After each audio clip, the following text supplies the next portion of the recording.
Yo, people, been a while. I had to finish some tests and other stuff in life. So here's what if Naruto was the fairy guardian? Let's begin. Chapter 5. Kurama Adventure. Thank you, sir. Now we can hunt in this forest without being afraid those lizard men will chase us anymore. A man wearing a hunter outfit smiled. Don't mention it. Just pay me, and I will leave, a man with spiky blonde hair said sternly. Ah, yes. This is your payment, thanks, Minato-san. The hunter smiled, and Minato nodded, then left. Minato, a man around 20. He has spiky blonde hair that has two bangs falling on his shoulders, sapphire blue eyes, and wears a mask that covers his face from nose to throat. He wearing a black t-shirt, a red coat that has a black flame like one below, Naruto sage coat, white pants, and some shoes. Minato is known as a mercenary to everyone. He may not be famous, but at least he has a reputation. However, no one knows that Minato is Kurama. The nine-tailed fox was able to fight toe-on-toe with Acnologia.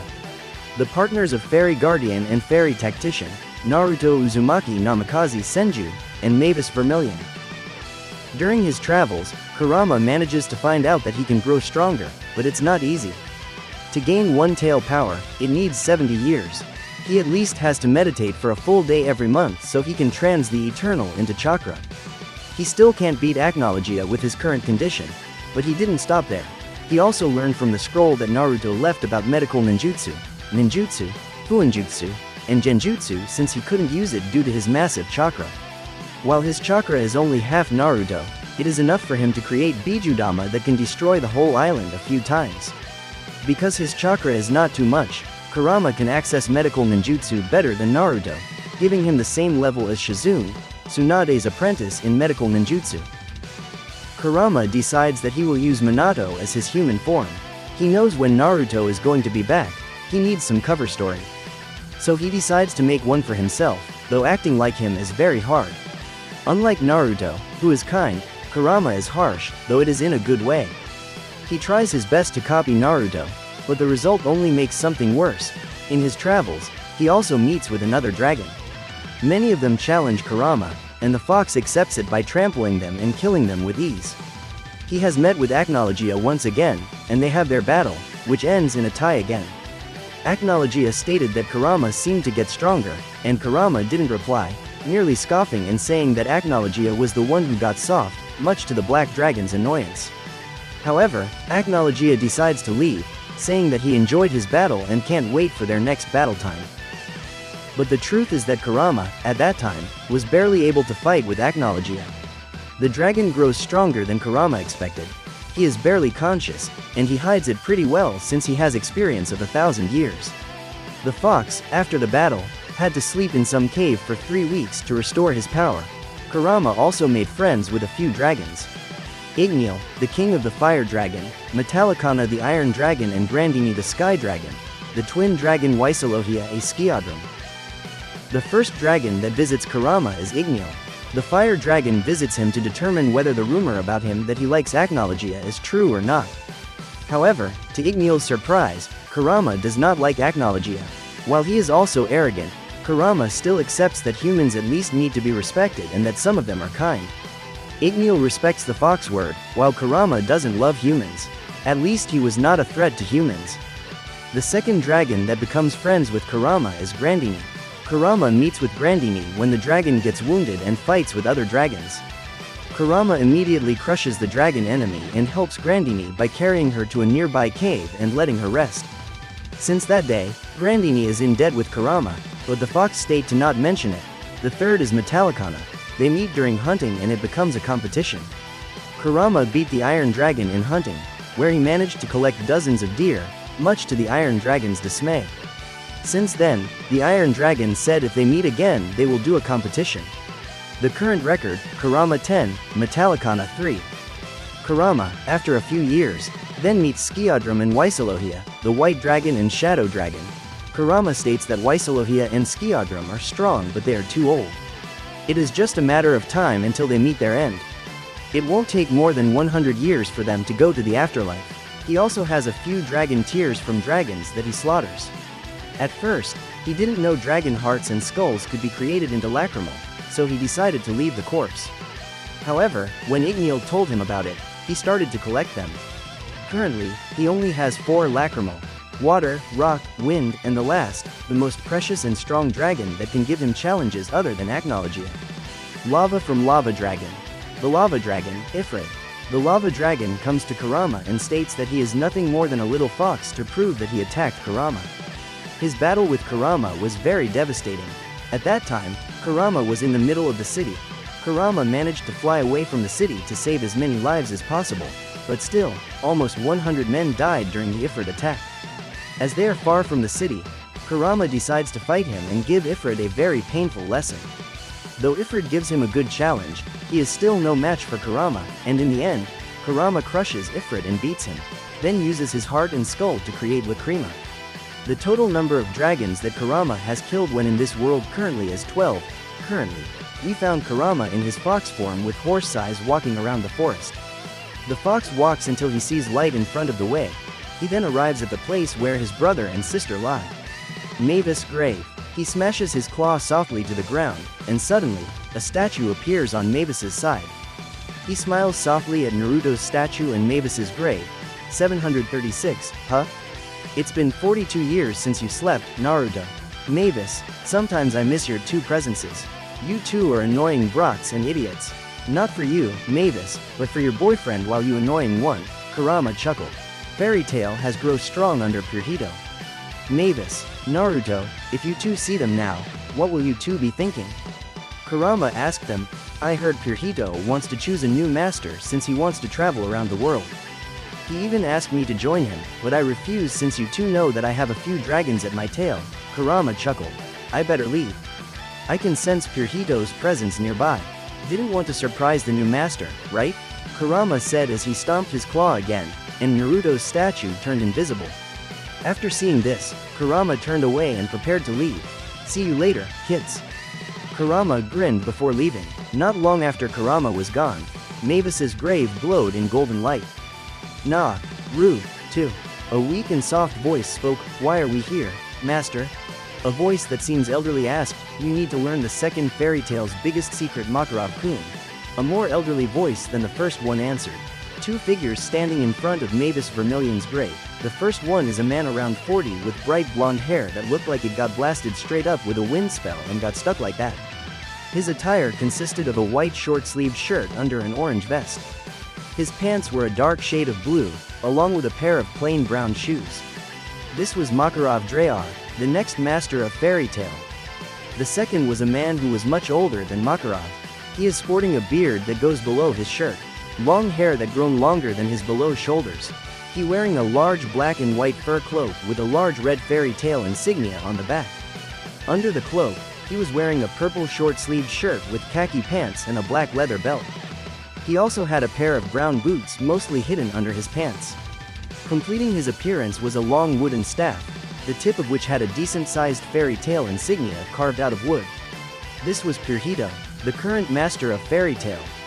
Another big secret? Makarov asked his master, who nodded, yes. Other than Lumen Histoire, there is another secret that anyone shouldn't know, Purhito answered sternly, and he then brought his staff up and smashed the ground with the pommel of it.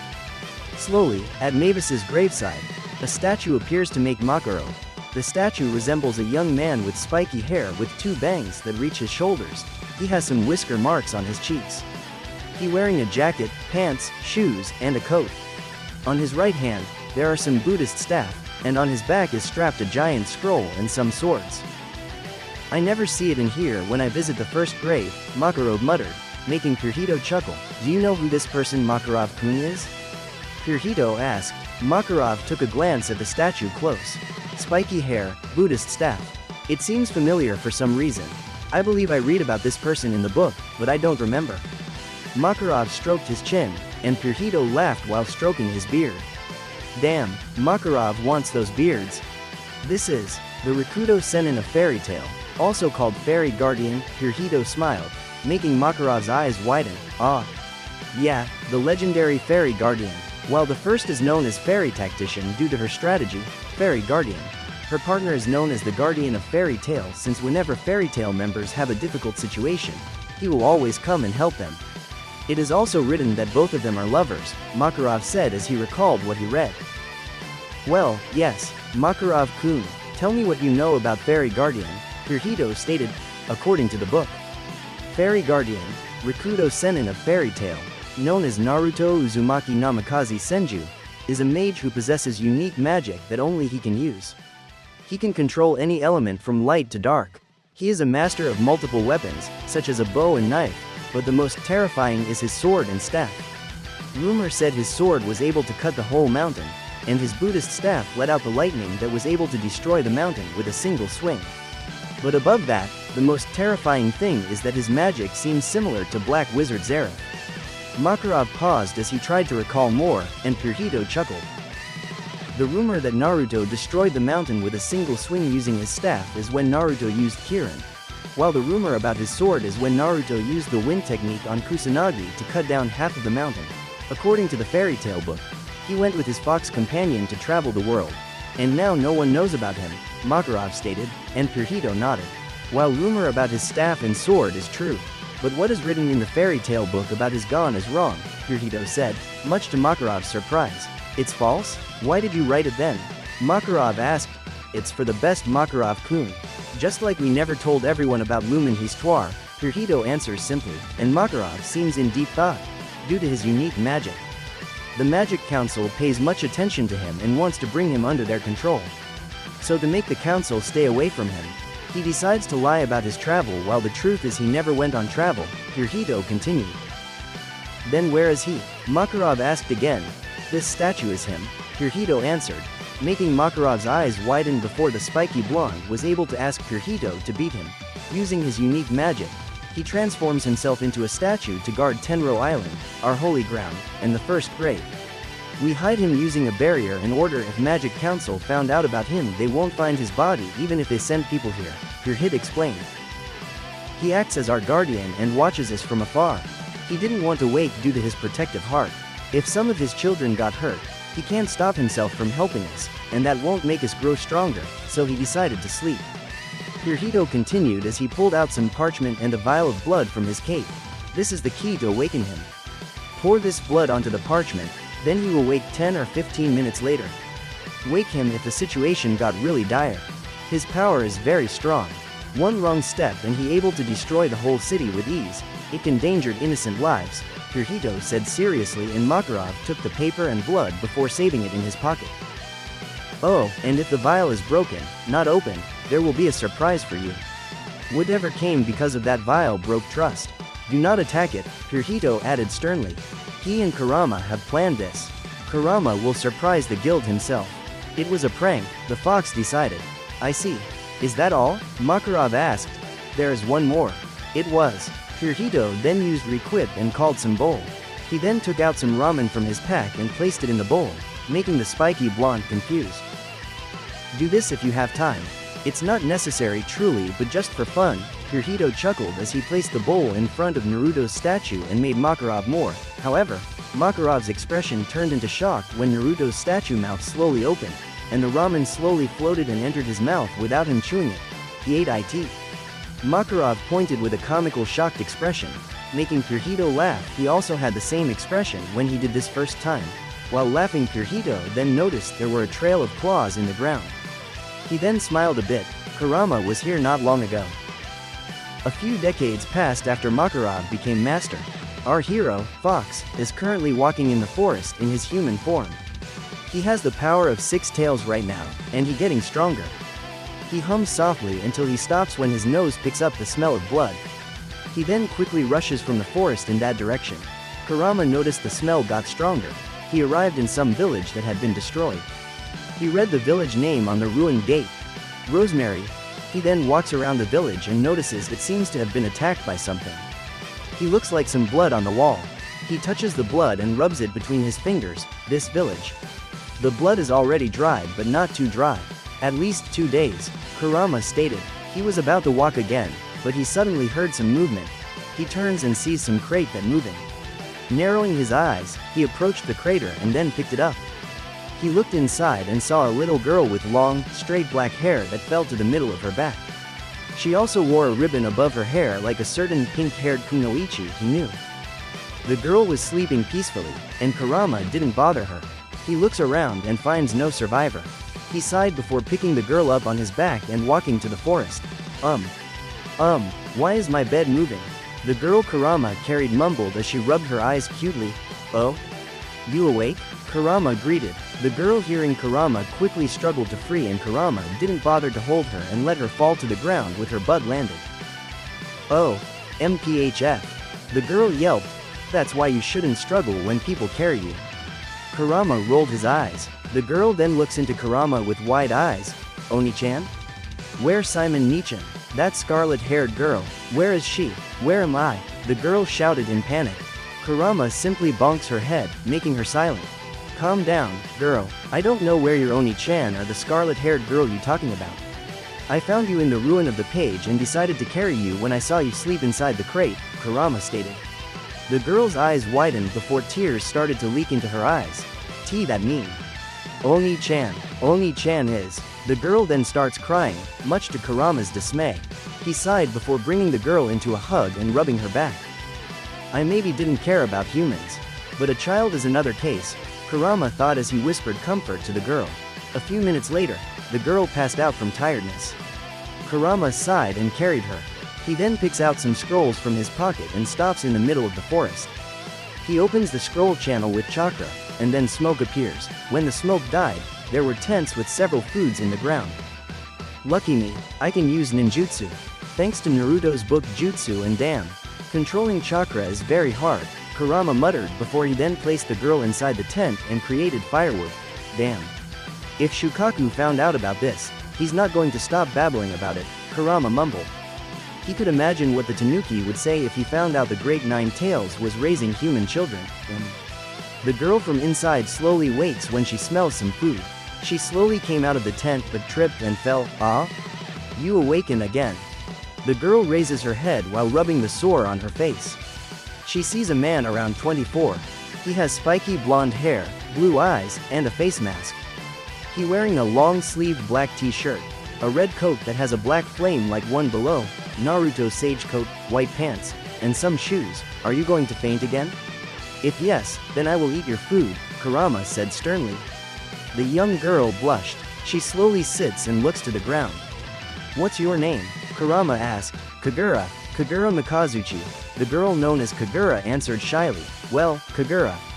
You can eat first, then you can tell me your story, Kurama said. Kagura nodded shyly before she slowly took the food. She seems hesitant, but when she sees that Kurama also eats the food, she slowly eats it. It's good, Kagura said. Kurama merely grunted. While he can't cook using utensils, he is good at grilling food. What is this? Kagura asked while chewing. Swallow your food first, then talk, Kurama growled. Kagura nodded quickly and gulped her food. What is this, Mr. Minato? My name is Minato Namikaze, Kurama said. What is this, Mr. Minato? Kagura asked while tilting her head. Dragon meat. Kurama stated simply and honestly that he fights with many dragons. While he can create dragon lacrima, he also saves their meats sometimes. Lucky for the girl, she had never met or known a dragon. If she had known, she would have choked immediately. What dragon? Kagura tilted her head. Dragons are giant-scaled beasts that fly around, Kurama answered. How big it is? Kagura asked. Very big, bigger than house. Is dragon scary? Yes. Are dragons evil? Kurama groaned in annoyance. The kid just won't shut up. Some of them are evil, some of them not. Now finish your food first, Kurama stated. Kagura nodded and then started to eat again. After they finish eating, Kagura sits in silence while Kurama cleans the dishes using water jutsu. Now we did. Tell me what happened, Kurama said to Kagura. Kagura's eyes began to water. She then told Kurama the story of when she was playing with her brother, but suddenly, a group of people came and attacked their village. The group starts kidnapping children and talking about resurrecting a person called Zareth. Kagura also talked about the scarlet-haired woman who saved her. Kurama raises his eyebrows at the news. He has heard about people who serve Zareth and try to resurrect the Black Wizard. It looks like he has some hunting to do. Kurama mostly hates slaves. He was turned into a human for 100 years when he was in the Naruto world. He was being used by Madara and Obito, sealed inside Mito and then Kushina for 100 years. He hates slavery because people deserve to become free no matter what. I see. Don't worry, child, I'm sure your brother and that girl are safe. Though they have a hard life, they will survive, Kurama said warmly. A month has passed since Kurama took Kagura with him. Kagura sees Kurama as guardian. He always protects her and helps her. Kurama may be harsh, but it is needed for her, and she knows it, though she is still a kid. During their travel, Kagura has trained a little with Kurama. Kagura was interested in swords, so Kurama decided to teach them the basics about them. They trained to fight some wolves, tigers, or sometimes Vulcan, but Kagura didn't fight when Kurama slayed Vulcan. She only watches and learns. They sometimes also caught bandits together. For Kurama, it's not a problem if Kagura is too young to start training. In his world, even Itachi became a chunin at 9. He killed when he was still a kid, so why not train Kagura? They also have search information about people who kidnapped the child and Kagura's brother. Kurama has told Kagura that there is a possibility her brother will become a slave, and luckily Kagura is still a kid, so she doesn't understand the seriousness. Kurama said it was a serious thing, but hey, Kagura is still a child.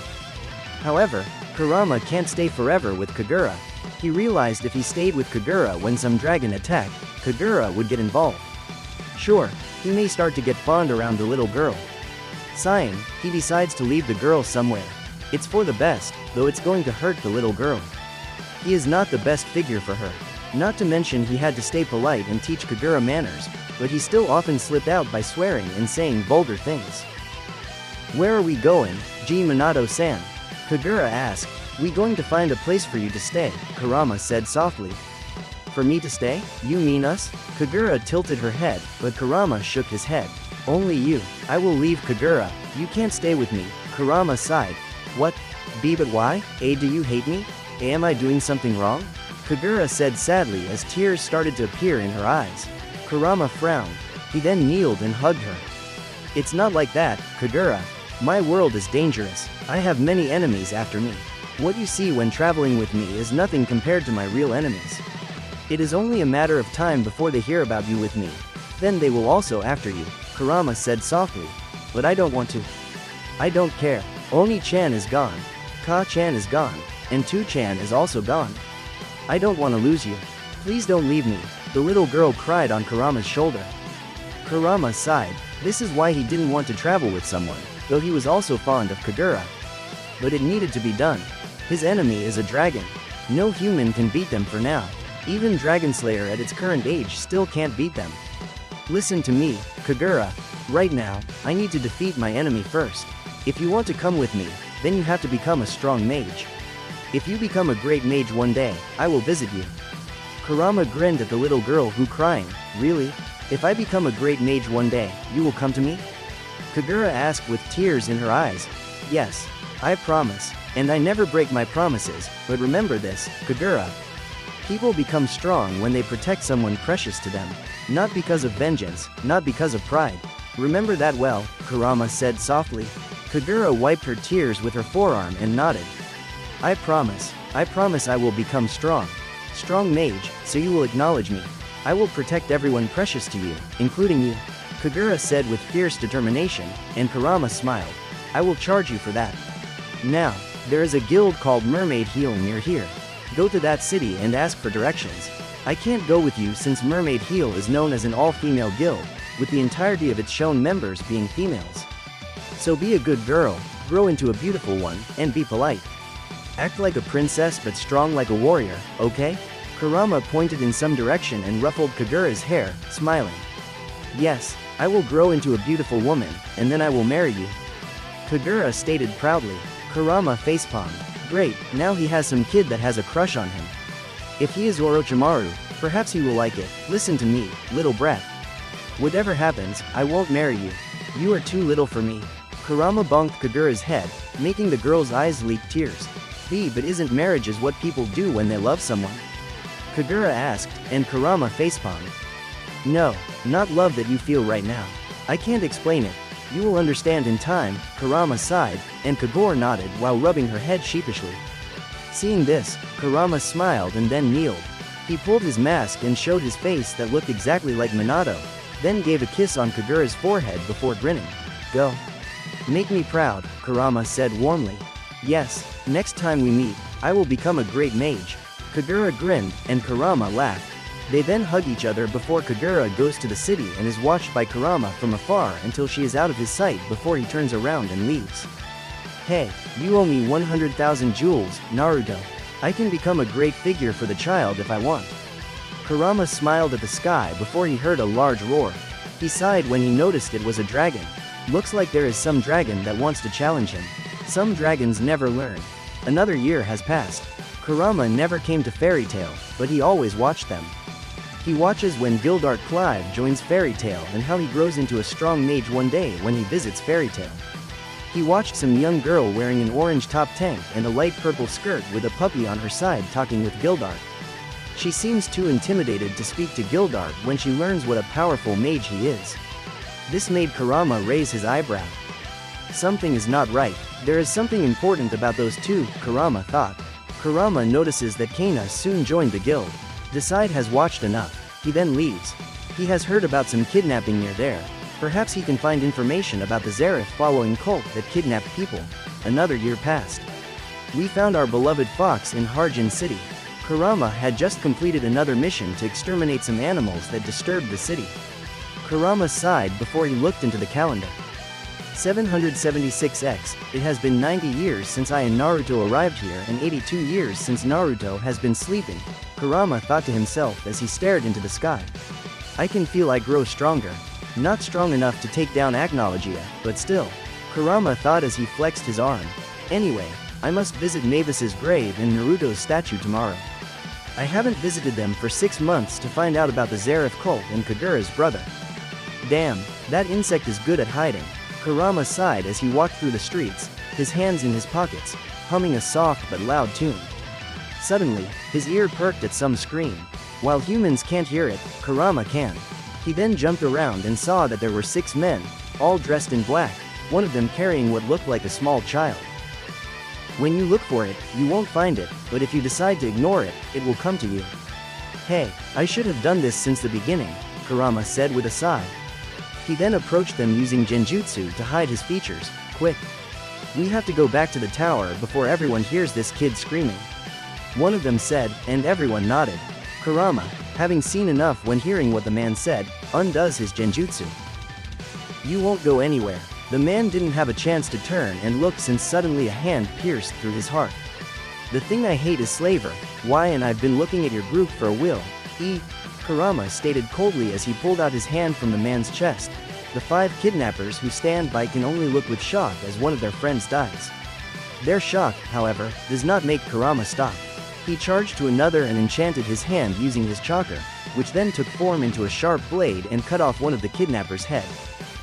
The other kidnappers, seeing their friend fall again, brought out their shock.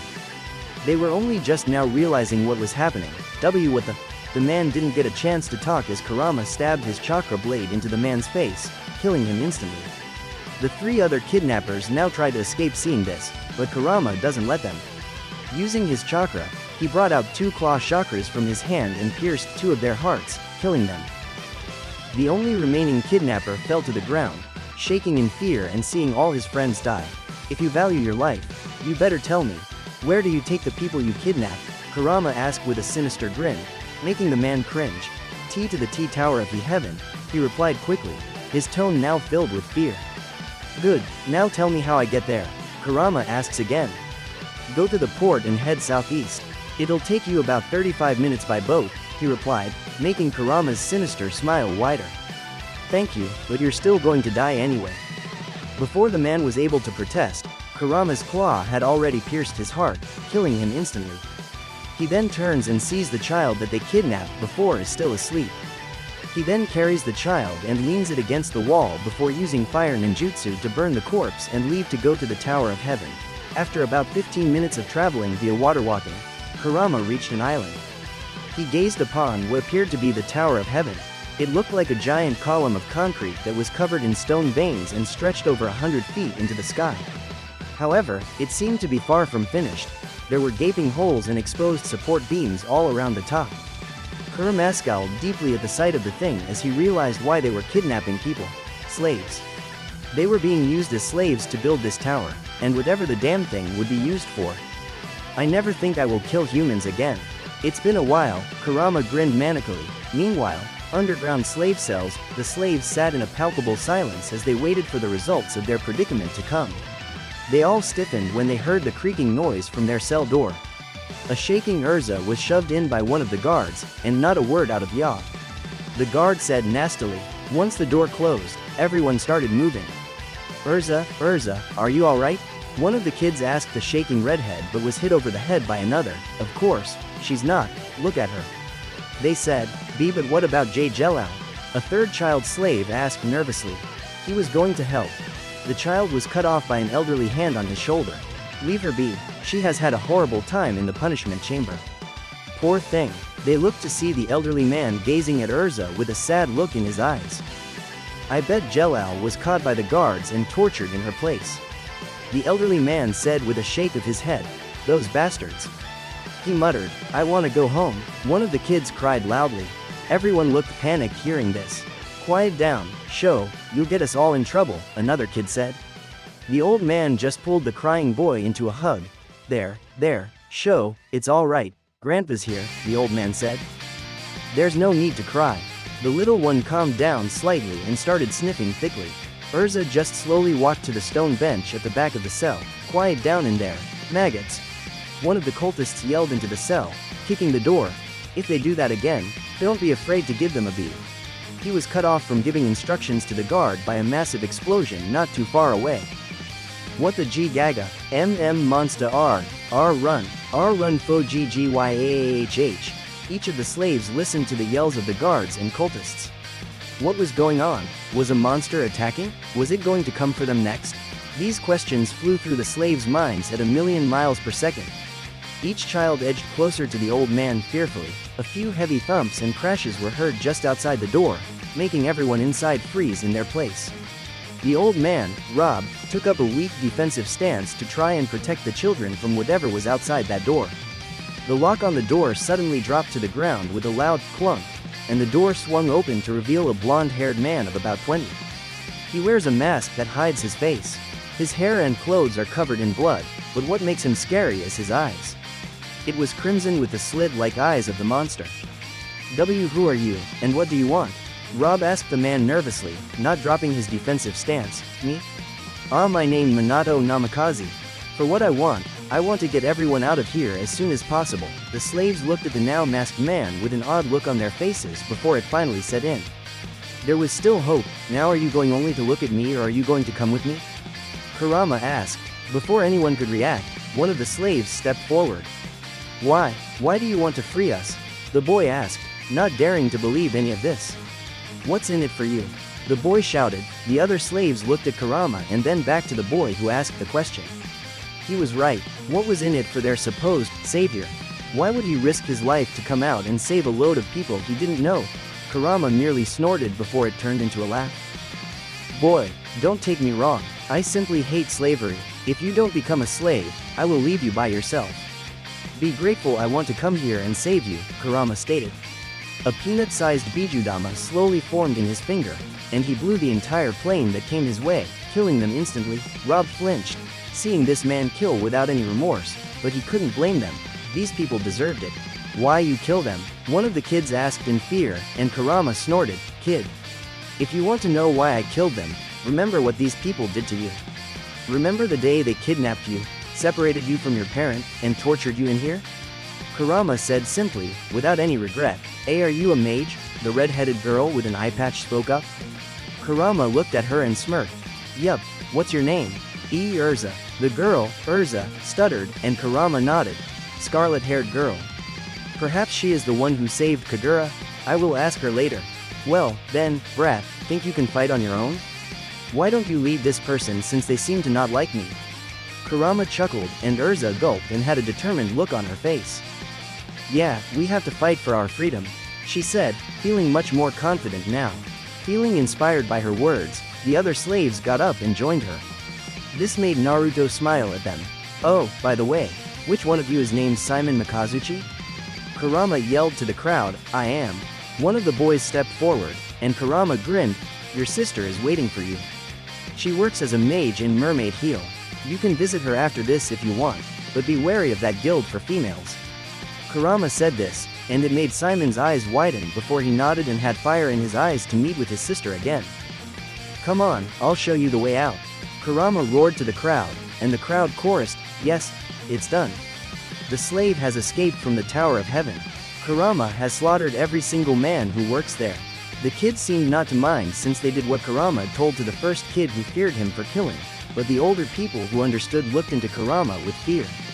He killed them all without hesitation and didn't flinch when blood sprayed on his face.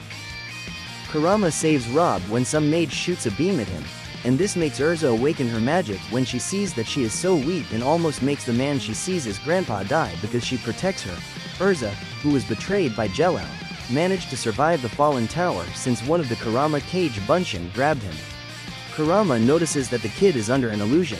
Urza has said that Jelal was possessed by Zareth, but the fox merely narrowed his eyes. The magic that surrounds Jalal's kid is not a magical signature from Zareth. Kurama has met with the Black Wizard himself when he visited Mavis's grave. He was surprised the Black Wizard waiting for him since he didn't know how to undo the barrier in Naruto's statue, so he waited for Kurama to come, and after giving Naruto ramen they talked, though it is only short. Kurama knew Zareth ain't bad. Well, except when Kurama has to protect himself from Zareth death magic, and it makes his fur turn black for a moment. Damn, his magic. Right now, Kurama is standing at the front of the ship with a calm expression. No one dared to talk to him. Only children, since they didn't understand what Kurama did.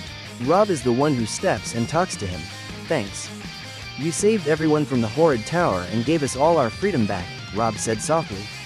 Kurama didn't reply but only glanced at the sea. Not need for that, I simply hated slavers. The reason why I free you all is because you are there. I want everyone to be free, not bounded. I honestly didn't care if you were dead or alive. I saved you from that blast because you are precious to that Urza kid. While I didn't care about you, I care about children. They are innocent, and I don't want them sad, Kurama said sternly. Rob smiles, seeing the man in front of him, at least not cold at all. He still has a warm spot. Still, thank you, Rob said softly. You can repay me by telling me. Is that Urza kid from Rosemary Village? Kurama asked. Yes, how you do know that? Rob asked. I passed that village during my travel and met one kid who managed to hide from that village, saying her village had been attacked by some group. She said some scarlet-haired girl saved her so she did not get caught, but then the scarlet-haired girl got caught in her place. Kurama answered simply before he turned away and walked toward Urza, who's sleeping. He kneels before he removes her eye patch and wakes Urza awake. Minato-san? What are you doing? Urza asked as she rubbed her left eye cutely. Show me your right eye, Kurama demanded, making Urza flinch. BBU, do it. Urza gulped and then slowly opened her right eye. Kurama observed the eye with and It's not destroyed. I can transplant my eye with one of the artificial eyes that I have. It will take 1 hour at least for her to able to see again after I transplant the eye, Kurama thought. He has collected several rare things like Dragon Lacrima, an artificial eye that can negate a few illusions, and some weapons that Rune Knights have. He collects them all to find a way to make himself stronger, but in the end, all are useless, so he decides to save them since it will be a waste if he discards them. Urza, Kurama spoke softly, making the girl look into her. I can sense you have the potential to become a strong mage. What will you do if you become a strong mage? Kurama asked. Depending on the girl's answer, if Urza's answer was true, Kurama was going to give her a new eye, but if not, Kurama wouldn't. Fortunately, Urza answered it with a serious face. I will protect all my friends. I won't let them suffer the way I did. I will use my power to protect innocent people. While I didn't like to kill, I won't hesitate to make them wish they die if they hurt my comrade. Kurama, hearing this, slowly smirked under his mask. Good answer. Kurama ruffled the scarlet-haired girl's hair, making her close her eyes cutely. Remember this well, Urza. When a person has something important they want to protect, that's when they can become truly strong. You will become a strong mage, Urza-chan, Kurama said with an eye smile, making the little girl blush. Alright, now it's done. Now sleep, Kurama commanded. Huh? But I just sleep, Kurama said sternly, and Urza nodded quickly as she closed her eyes and lay down. Rob only sweat dropped seeing the scene. Kurama brought down his hand to Urza's forehead, and soon Urza seemed to fall into a deep sleep. He then pulled the scroll and opened it, then poured chakra into it. Several tubes with eyes inside them appear. There are red eyes, blue eyes, green, violet, and brown. He then notices the brown eye will fit good to Urza. "Why do you have those eyes?" Rob asked in surprise. "This is an artificial eye that I bought from the black market. I was buying this to find out how to break some strong illusion. Sadly, I failed, so I saved it since it will be a waste if I just throw it up," Kurama said as he opened the tube and pulled out brown eyes with his right hand. It's true, he wants to transplant his eyes using those artificial eyes so he can at least have a higher chance of resisting the power of dojutsu. Though he knew this world didn't have that ability, who knew if something would happen? However, it failed because his body wasn't eternal, so the eye couldn't enter his body. Kurama's left hand then glowed green, and he reached for Urza's right eye and then slowly pulled it out. He then quickly replaced it with the artificial brown eye, which immediately shrunk to the same size as Urza's eye hole. His hand glows green, and he pushes the eye to Urza's eye hole and slowly it enters. He then cut some of his clothes and used them as a bandage for Urza's eye. "That's so kind of you. Giving her a new eye, not to mention the way you give her courage to become a strong mage."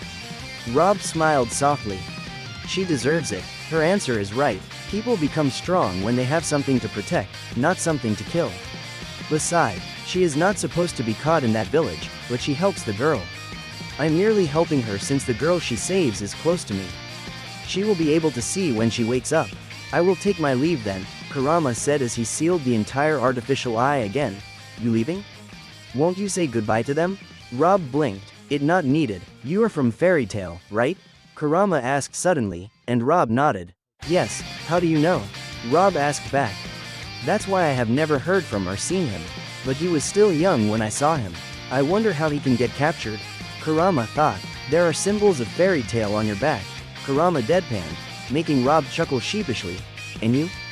From what guild are you?" Rob asked. "I'm from the greatest guild. That's all you need to know," Kurama laughed. Before Rob could ask, Kurama was already floating and left. "Next year, the dragon will leave. Sigh, there won't be any interesting things happening anymore. Oh well, I guess I might visit Mavis' grave now. After that, if I can't find anything interesting, I will sleep.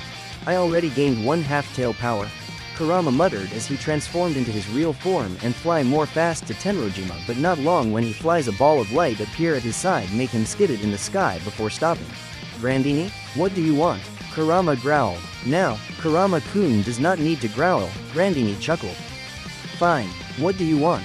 Kurama sighed. "I have a favor to ask," Grandini said with a sound that seemed to plead. "A favor? And what is it?" Kurama asked. "I want you to take care of my daughter," Grandini stated, making Kurama narrow his eyes. "Enlighten me why I should become your kid bodyguard," Kurama demanded. "I know it is not my place to ask. But I can't let Wendy travel alone. At least could you stay with her for 1 year?" Grandini pleaded. "Why should I help her? Every dragon leaves their child that day. What makes Wendy special?" Kurama asked with narrowed eyes. "Kurama, she is younger than another dragon slayer. I can't complete her training. I wasn't able to teach her combat magic," Grandini said seriously. "The same could be said to Skiadrum and Waisalohia child." Kurama groaned. "Kurama, there boy. Mine is a girl. It's different. Besides, you know I prefer things without force. That's why I teach her support magic first." Grandini sighed. Kurama merely rubbed his temple with his finger and closed his eyes, indicating he was in deep thought. "You are not going to fight the dragon anymore, Kurama-kun. All the dragons will leave except Acnologia, but I am sure he won't visit you soon. She will be safe with you. You are stronger than Skiadrum and Waisalohia when they are at their prime. And also, only you have experience in fighting dragons. Please, Kurama-kun, I didn't know who to ask other than you. I don't care what way, but please help her in her magic," Grandini pleaded. Kurama, hearing this, let out a heavy sigh. "Fine, I will be watching her for 1 year. Not more than that. I will teach her the basic combat like enchanting your hand with element and kick with element," Kurama said without leaving argument. "Yes, 1 year is enough." "Thank you, Kurama-kun. I'm in your debt again," Grandini said with happiness, and Kurama merely nodded. "Do you have something on your mind that maybe I can teach to her?" Kurama asked. "I think you can teach him Demon Slayer magic if you want," Grandini said in a playful tone. "You do know I don't know Demon Slayer magic, do you? I don't need such magic to slay demons." My demonic energy itself is more potent than things you call magic or enchantment.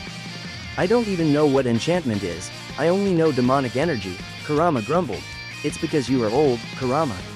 You are very old, but sometimes you can become cute like a kid, Grandini teased. Cute? I will show you how cute I am when I ruin your so-called Dragon King Festival, and change it into a Kyuubi no Yoko game. Kurama growled, making Grandini chuckle. I will wait for you then, Kurama. It will be interesting if there are some uninvited participants who broke the festival, though Ignyo will be angry if you do that. Take care of my daughter later, okay, Kurama? Thanks for your help once again. I owe you so much already, Grandini said warmly, and Kurama merely grunted. What is your daughter's name? Kurama asked. Wendy Marvell. Come to my place on the night of the 6th of July 777. You will see her directly, Grandini said. Farewell. Now, if you excuse me, I have to go somewhere, Kurama said as he began to dash and leave Grandini Lightball. I can't teach her anything since I didn't have Eternal. What can I do? Why did Grandini pick me? She knew I couldn't teach her anything even if I had fought with dragons. Perhaps, there are more than her words. Kurama thought as she recalled what the Sky Dragon had said. She said anything, right? Kurama said to no one before a grin appeared on his face.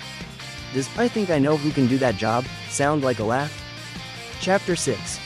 Inherited Legacy and Phantom Lord, the 6th of July 777, a large, four-legged dragon whose appearance differs considerably from a traditional dragon's. It has a white body, which appears to be covered in tissue similar to bird legs rather than scales. Its feet resemble bird talons as well. Its head is covered in what appears to be fur, and its skull is somewhat broad and flat. The fur extends down the neck into the upper chest region. This was Grandini, the Sky Dragon. Currently, Grandini is watching her foster daughter, Wendy Marvell, who sleeps. She then smiles softly and looks into the sky. Suddenly, something seemed to be approaching her, and she looked at it carefully. It was a giant nine-tailed fox with red-orange fur and red eyes. It possesses the upper body structure of a human, complete with opposable thumbs on its clawed hands. He seemed to walk in the air, approaching the Sky Dragon. This was Kyuubi no Yoko or known Kurama. Grandini smiled, seeing her friend come. She then slowly moved to give her friend a landing place. Hello, Grandini, Kurama greeted. Hello, Kurama. How are you? It has been a while, Grandini greeted me back. Nothing else. The last dragon that attacked me was 3 or 4 years ago. I think his name was Jarakal or something like that. He was another rock dragon. I already have Earth Lacrima, but I am still going to make one from him just in case. Do you want Wendy to become a generation? I can implant the Lacrima safely if you want, Kurama offered. No, Kurama, I want Wendy as first generation. She needs to learn the difficulty of achieving Dragon Force. She will be strong when she activates Dragon Force if she is already strong without it. Grandini rejected politely, and Kurama nodded in agreement. Very well. Do you at least have some pointer to me so I can teach her your magic? Kurama asked. Ah, about that. Grandini then chuckled sheepishly. You didn't, aren't you? Kurama deadpanned. I kinda forgot. I just remembered it a few days ago, and I wasn't able to finish the book that I wrote for her. I will finish it later, Grandini said sheepishly, and Kurama groaned. You just like to make this difficult for me, aren't you? Fine, Kurama stated, and Grandini chuckled. It's time, Grandini said as she stared at the sky.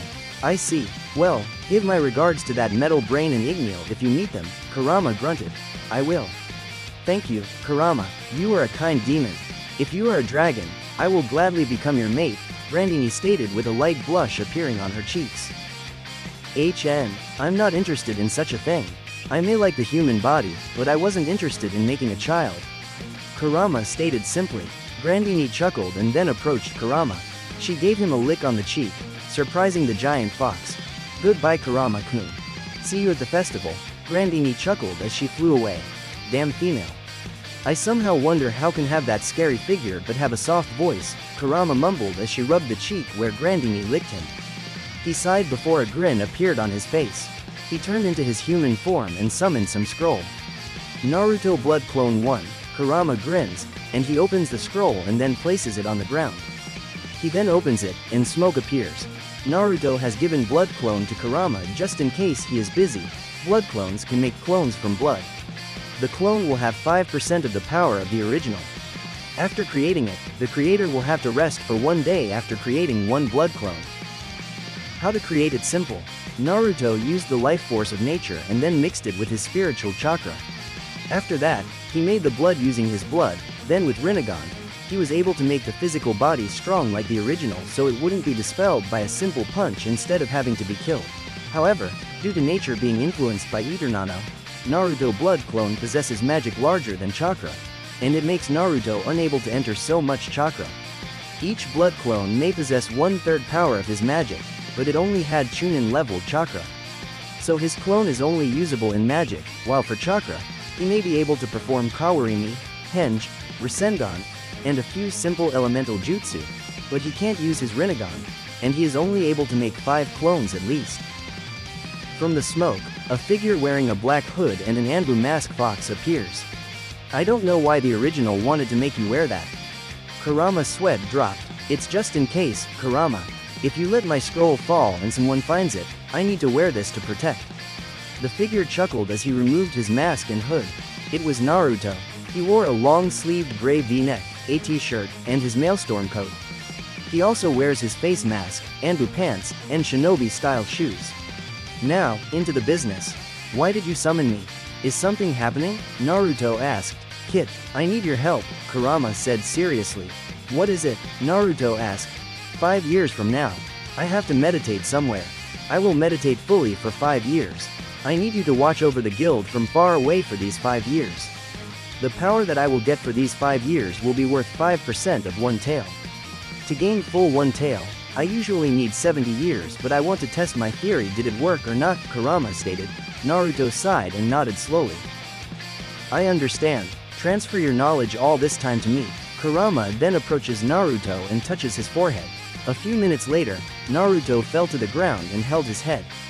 Damn, that was so much knowledge. You're serious about getting stronger, aren't you? Not to mention the cover story you created for me, Naruto groaned, but then he smirked. And what this Kagura girl? Ooh, I don't know. The big bad Kurama had a soft spot for a kid. Naruto gave him an eye smirk, making the fox growl. Be quiet, you fish cake. I only do what most people gonna do. I can't. Most giant animals gonna eat the girl if they found her, not raise her. Naruto I smiled much to Kurama's annoyance as he banged his head to the ground while muttering about the stupid blonde making Naruto laugh. Anyway, I leave that Wendy girl to you, okay? You are God Slayer. You also have wind element, which is almost the same as sky, so your magic is similar to her. Perhaps you can teach her a few tricks, Kurama explained.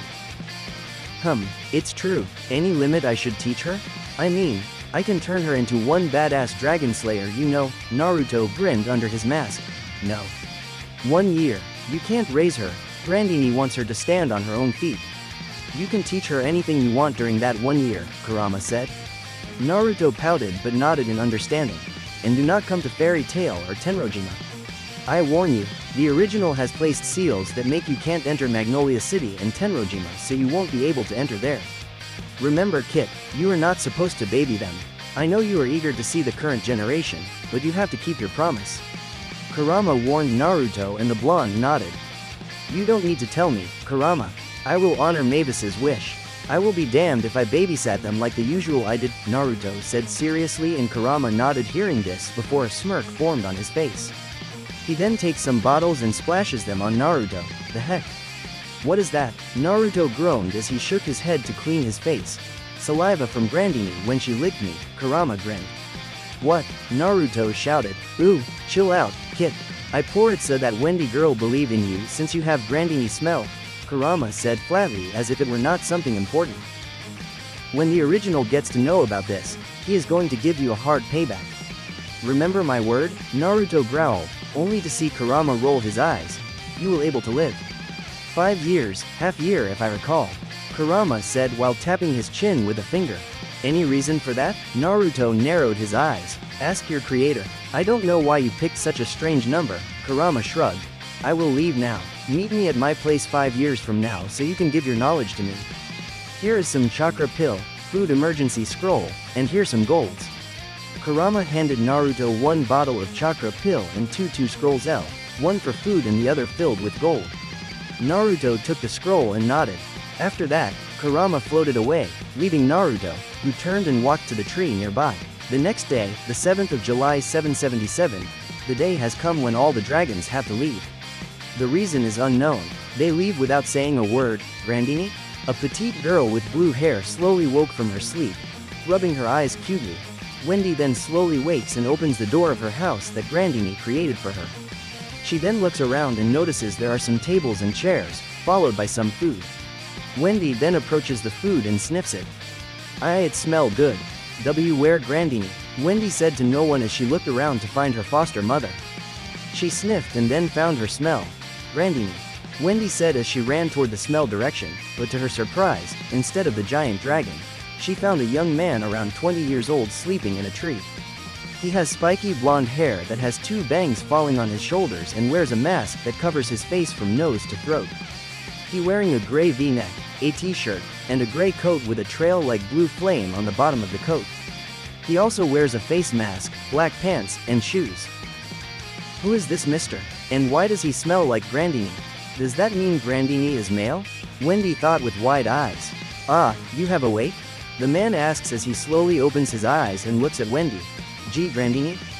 Wendy said, unsure. This man smelled like Grandini. No, I'm not. You can say I was her friend. Naruto said simply while mentally still cursing Kurama for splashing him with some saliva. I see. Then where's Grandini? Wendy asked. Sadly, I don't know.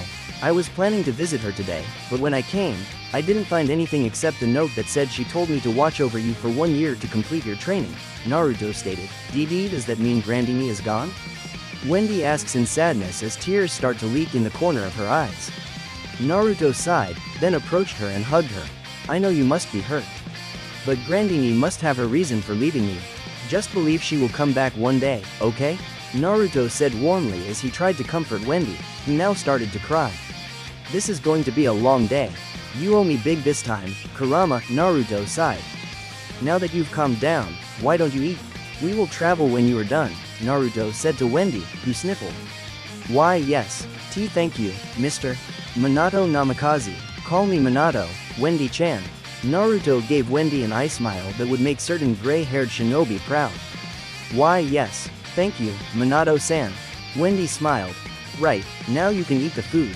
We will continue your training while we travel. You also need knowledge about our world instead of living here, Naruto said softly as they started to eat. Minato-san, how could you eat with your mask on? Wendy blinked when she saw Naruto's spoon pass through Naruto's mask. It's a secret. A magician never reveals his secret. Naruto winked at Wendy, who giggled. Minato-san, you said you're going to teach me Dragon Slayer magic. Are you Dragon Slayer yourself? Wendy asked. You can say the magic I use is similar to yours, but instead of Dragon Slayer, I'm using God Slayer magic, Naruto explained. God Slayer? Does it mean your magic is taught by God? Wendy asks with wide eyes. Yes, I am, but the god that taught me didn't tell me its name. It merely gave me the knowledge of the magic. I need to improve it by myself to make it stronger.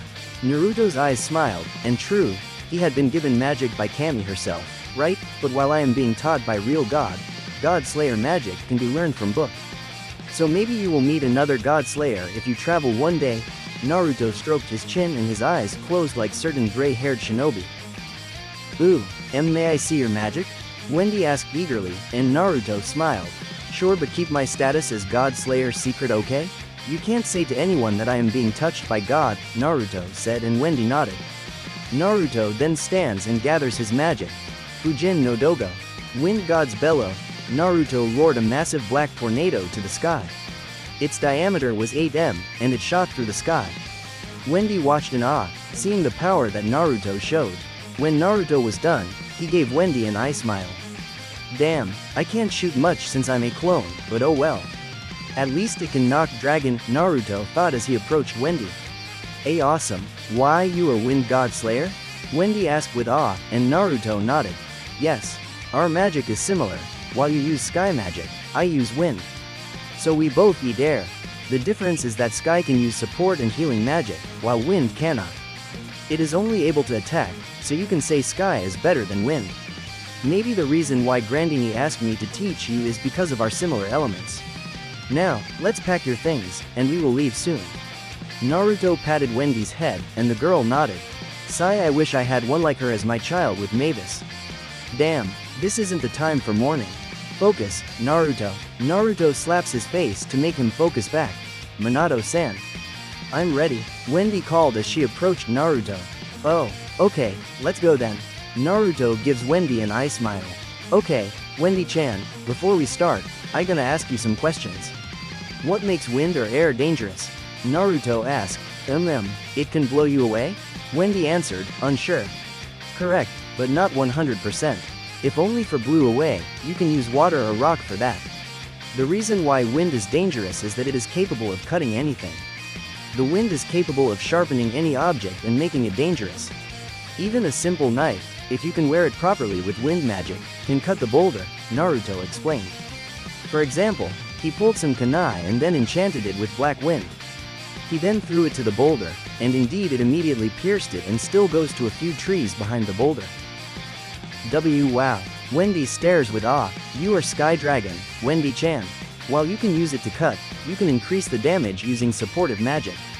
Imagine how strong you will get if you can use it properly, Naruto explained. Now, since we can't train you because your hand is so tiny and cute, Naruto teased as he grabbed Wendy's little hand, making the girl pout. We going to use your leg and train your roar, Naruto stated. Let's see, what the name that would fit. Naruto stroked his chin and closed his eyes. Ah, a light bulb appears above Naruto's head. Crushing Fang, Naruto stated with a grin under his mask. Watch this, Wendy-chan, Naruto commanded as he then jumped to the sky. Fujin no Fumu, Wind God's Trample, Naruto then brought his enchanted black wind leg and kicked the giant boulder in front of him into pieces. Now you did it. The name for your technique is Tenryu no Saiga, Sky Dragon's Crushing Fang, Naruto said, and Wendy nodded. Tenryu no Saiga. Wendy shouted cutely and hit the boulder with an axe kick, only to roll to the ground and hold her leg after that. Seeing this, he can't help but sigh and rub his temple. Oh well, didn't expect she will able to use it at first try anyway, Naruto thought as he glanced at the stone that Wendy hit, but his eyes widened in surprise when he noticed a small crack on the stone. Perhaps this will be easier than I thought. No wonder she completed her support magic training at such a young age, Naruto chuckled and approached Wendy. During their travel, they meet with Jelal from Edalis. Naruto decides to ask him to accompany them, and he does. For 1 month they travel together. Naruto sees Jelal and Wendy as his children. They have similar, brown eyes and blue hair. Wendy also seems close to Jelal, like a little sister, and Jelal acts like a big brother. Naruto smiles, seeing the scene where Jelal brushes Wendy's hair softly after her training. For 1 month, Wendy has mastered Tenryu no Kajizume, Sky Dragon's Claw, and Tenryu no Saiga. Naruto takes note that Wendy has potential. If she trains properly, she will be strong in the future. Naruto was brought out of his mind when he saw the sky suddenly get dark. Sensing something strange from the sky, he narrowed his eyes. Anima, Jelal muttered, and Naruto managed to hear it. Jelal took a glance at Naruto as he tried to find a reason to leave. He can't make him sleep since he already tried it, but Naruto seems to manage to wave it off and scold him after that. So the only thing he can do is lie, but he knows Naruto is not stupid, so if he wants to lie, he has to create a good one. Meanwhile, Naruto, seeing the look Jelal gives to him, seems to notice what he's thinking. I don't know what thing that going to come down from the sky, but I'm sure you can stop it. Go, I will make dinner, then you can explain to me after that, Naruto said sternly. Jelal was surprised to hear this. Reluctantly, he nodded and left to close the anima. After that, Jelal came back as Naruto said, and Wendy was still asleep. Jelal then begins to explain everything to Naruto about Edalis, his father who uses anima, and who he is. I see, so you going to leave then? Naruto asked. Yeah, I'm sorry, but it's my duty, only I can close it. Jelal lowered his head, and Naruto sighed. He then placed a hand on Jalal's shoulder. That's very noble of you. I hope you can achieve your goal one day. Wendy will be sad if you leave. Why don't you tell her goodbye before leaving? At least have dinner with us until we meet again. Naruto's eyes smile at Jelal. Yeah, thanks, Minato-san. Jelal smiled. Don't mention it. You two are like a son and daughter to me. Go wake Wendy in the tent. Dinner will be ready soon, Naruto said softly. And Jelal stood and then went to wake Wendy. Wendy-chan. Jell-El has something to say, Naruto said in the middle of dinner. What is it? The petite girl asked, and Jell-El took a glance at Naruto, who nodded before he sighed. I'm leaving, Wendy, Jell-El said sadly, and this made Wendy's eyes widen with tears starting to appear in her corner eyes. Why you leaving? Why are you leaving? Wendy yelled. Wendy, I have my own thing to do. I have a mission to do, and only I am the one who can do this. It's my job, Jell-El explained. Wendy was about to protest, but Naruto placed a hand on her shoulder.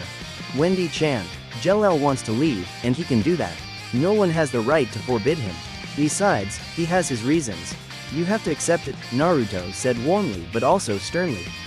The girl only sobbed and slowly nodded while wiping her tears. Will we be seeing you again? Wendy asked in a low tone. Jell-El was about to speak, but Naruto beat him to it. Everything is possible. Even if only 0%. There aren't 0 if you want to know. Only 0, 99, 0, 1, 0, 001. But the chance is still there. Naruto gives both his surrogate children's eyes a smile. Yes, we will meet again, Jell-El answered softly to Wendy. After that, Jell-El and Wendy sleep together since they haven't met for a long time. Naruto watched this scene with a smile on his face. Mavis. If we have children, they will act like this now? Naruto asked in a low tone as he stared at the moon and stars that shone in the night. The next day, Naruto and Wendy said goodbye to Jell-El, and after hugging and giving bento to Jell-El, they parted. Minato-san, you won't leave me, aren't you? Wendy asked hopefully, and Naruto noticed the sadness in her voice. Grandini only asking me to watch you for 1 year and give you basic of combat. I can't stay at your side. You need to grow up, Wendy-chan. I know you are still young, but everyone needs to grow up. Even I already started killing at the age of 12, Naruto said bitterly. Why you start to killing at 12? Wendy asked in surprise, and this made Naruto blink. Oh, I forgot to tell you, am I? I was born in the place where we kill or be killed. I've been watching people war, so to survive I have to kill someone, if not I am the one who going to die, Naruto said, making Wendy more surprised. How? How did the war happen? Wendy asked timidly. Naruto only silences and stares at the sky, the memory of Obito, who falls into darkness because dead of Rin. Madara, who lost his brother Sasuke, who almost destroyed the village to avenge Itachi, and Nagato, who lost Yahiko. When people get hurt, they learn to hate. When people hurt others, they become hated and racked with guilt. But knowing that pain allows people to be kind. Pain allows people to understand each other. Pain allows people to grow. And how you grow is up to you, Naruto stated. Some people grow up from the pain they learn and start to understand what people feel when they get hurt as a result. They understand each other. Naruto smiled softly under his mask. But some people who got hurt become angry and ask, why do I have to suffer like this but people are happy? Envy began to grow in their heart. Then that envy grows into hatred. They then start to blame everyone for their misery. They steal people's happiness, and then the people who have had their happiness stolen start to hate the people who stole their happiness and intend to revenge. And it keeps going and going. The cycle of hatred, Naruto said with a stern voice. Wendy, hearing this, lowered her head, sure Grandini already telling her about the harshness of life, but to hear it from a human that experienced it directly was different. Naruto noticed Wendy seemed troubled. He sighed inwardly. Poor kids have known this since the beginning. I have a dream, Naruto suddenly spoke, making Wendy look at him. The dream where everyone will understand each other. So there won't be hatred anymore. Naruto looks into the sky. I can tell that hatred is spreading in this world. And I wanted to do something about it, but I don't know what. But I believe that someday in this world, the day will come when people truly understand one another. Naruto stated with a proud tone and gazed at the bird that flew in the sky. Wendy stared at Naruto with awe. That was a great dream. It was the most beautiful dream she had ever had. Naruto then turns to Wendy and gives the little girl an eye smile. And if I can't find the answer, will you do the honor and find the answer for me? Watashi no Masumi, my daughter? Naruto asked with a gentle tone. Wendy's eyes widened for a moment, and then slowly she grinned. I will. I will do the honor for you. To-san, Wendy stated proudly. Naruto nodded. The seed had been planted. The young generation will shine bright in the future. All he needs is to watch how the seed will grow. I will be at your side till next year, so don't be sad, okay? We still have time to spend. Besides, just like I said, we're still gonna meet again. Naruto said with a chuckle, and the grin on Wendy's face widened. Yes. Wendy said with a big grin. Ah, you are such a cutie.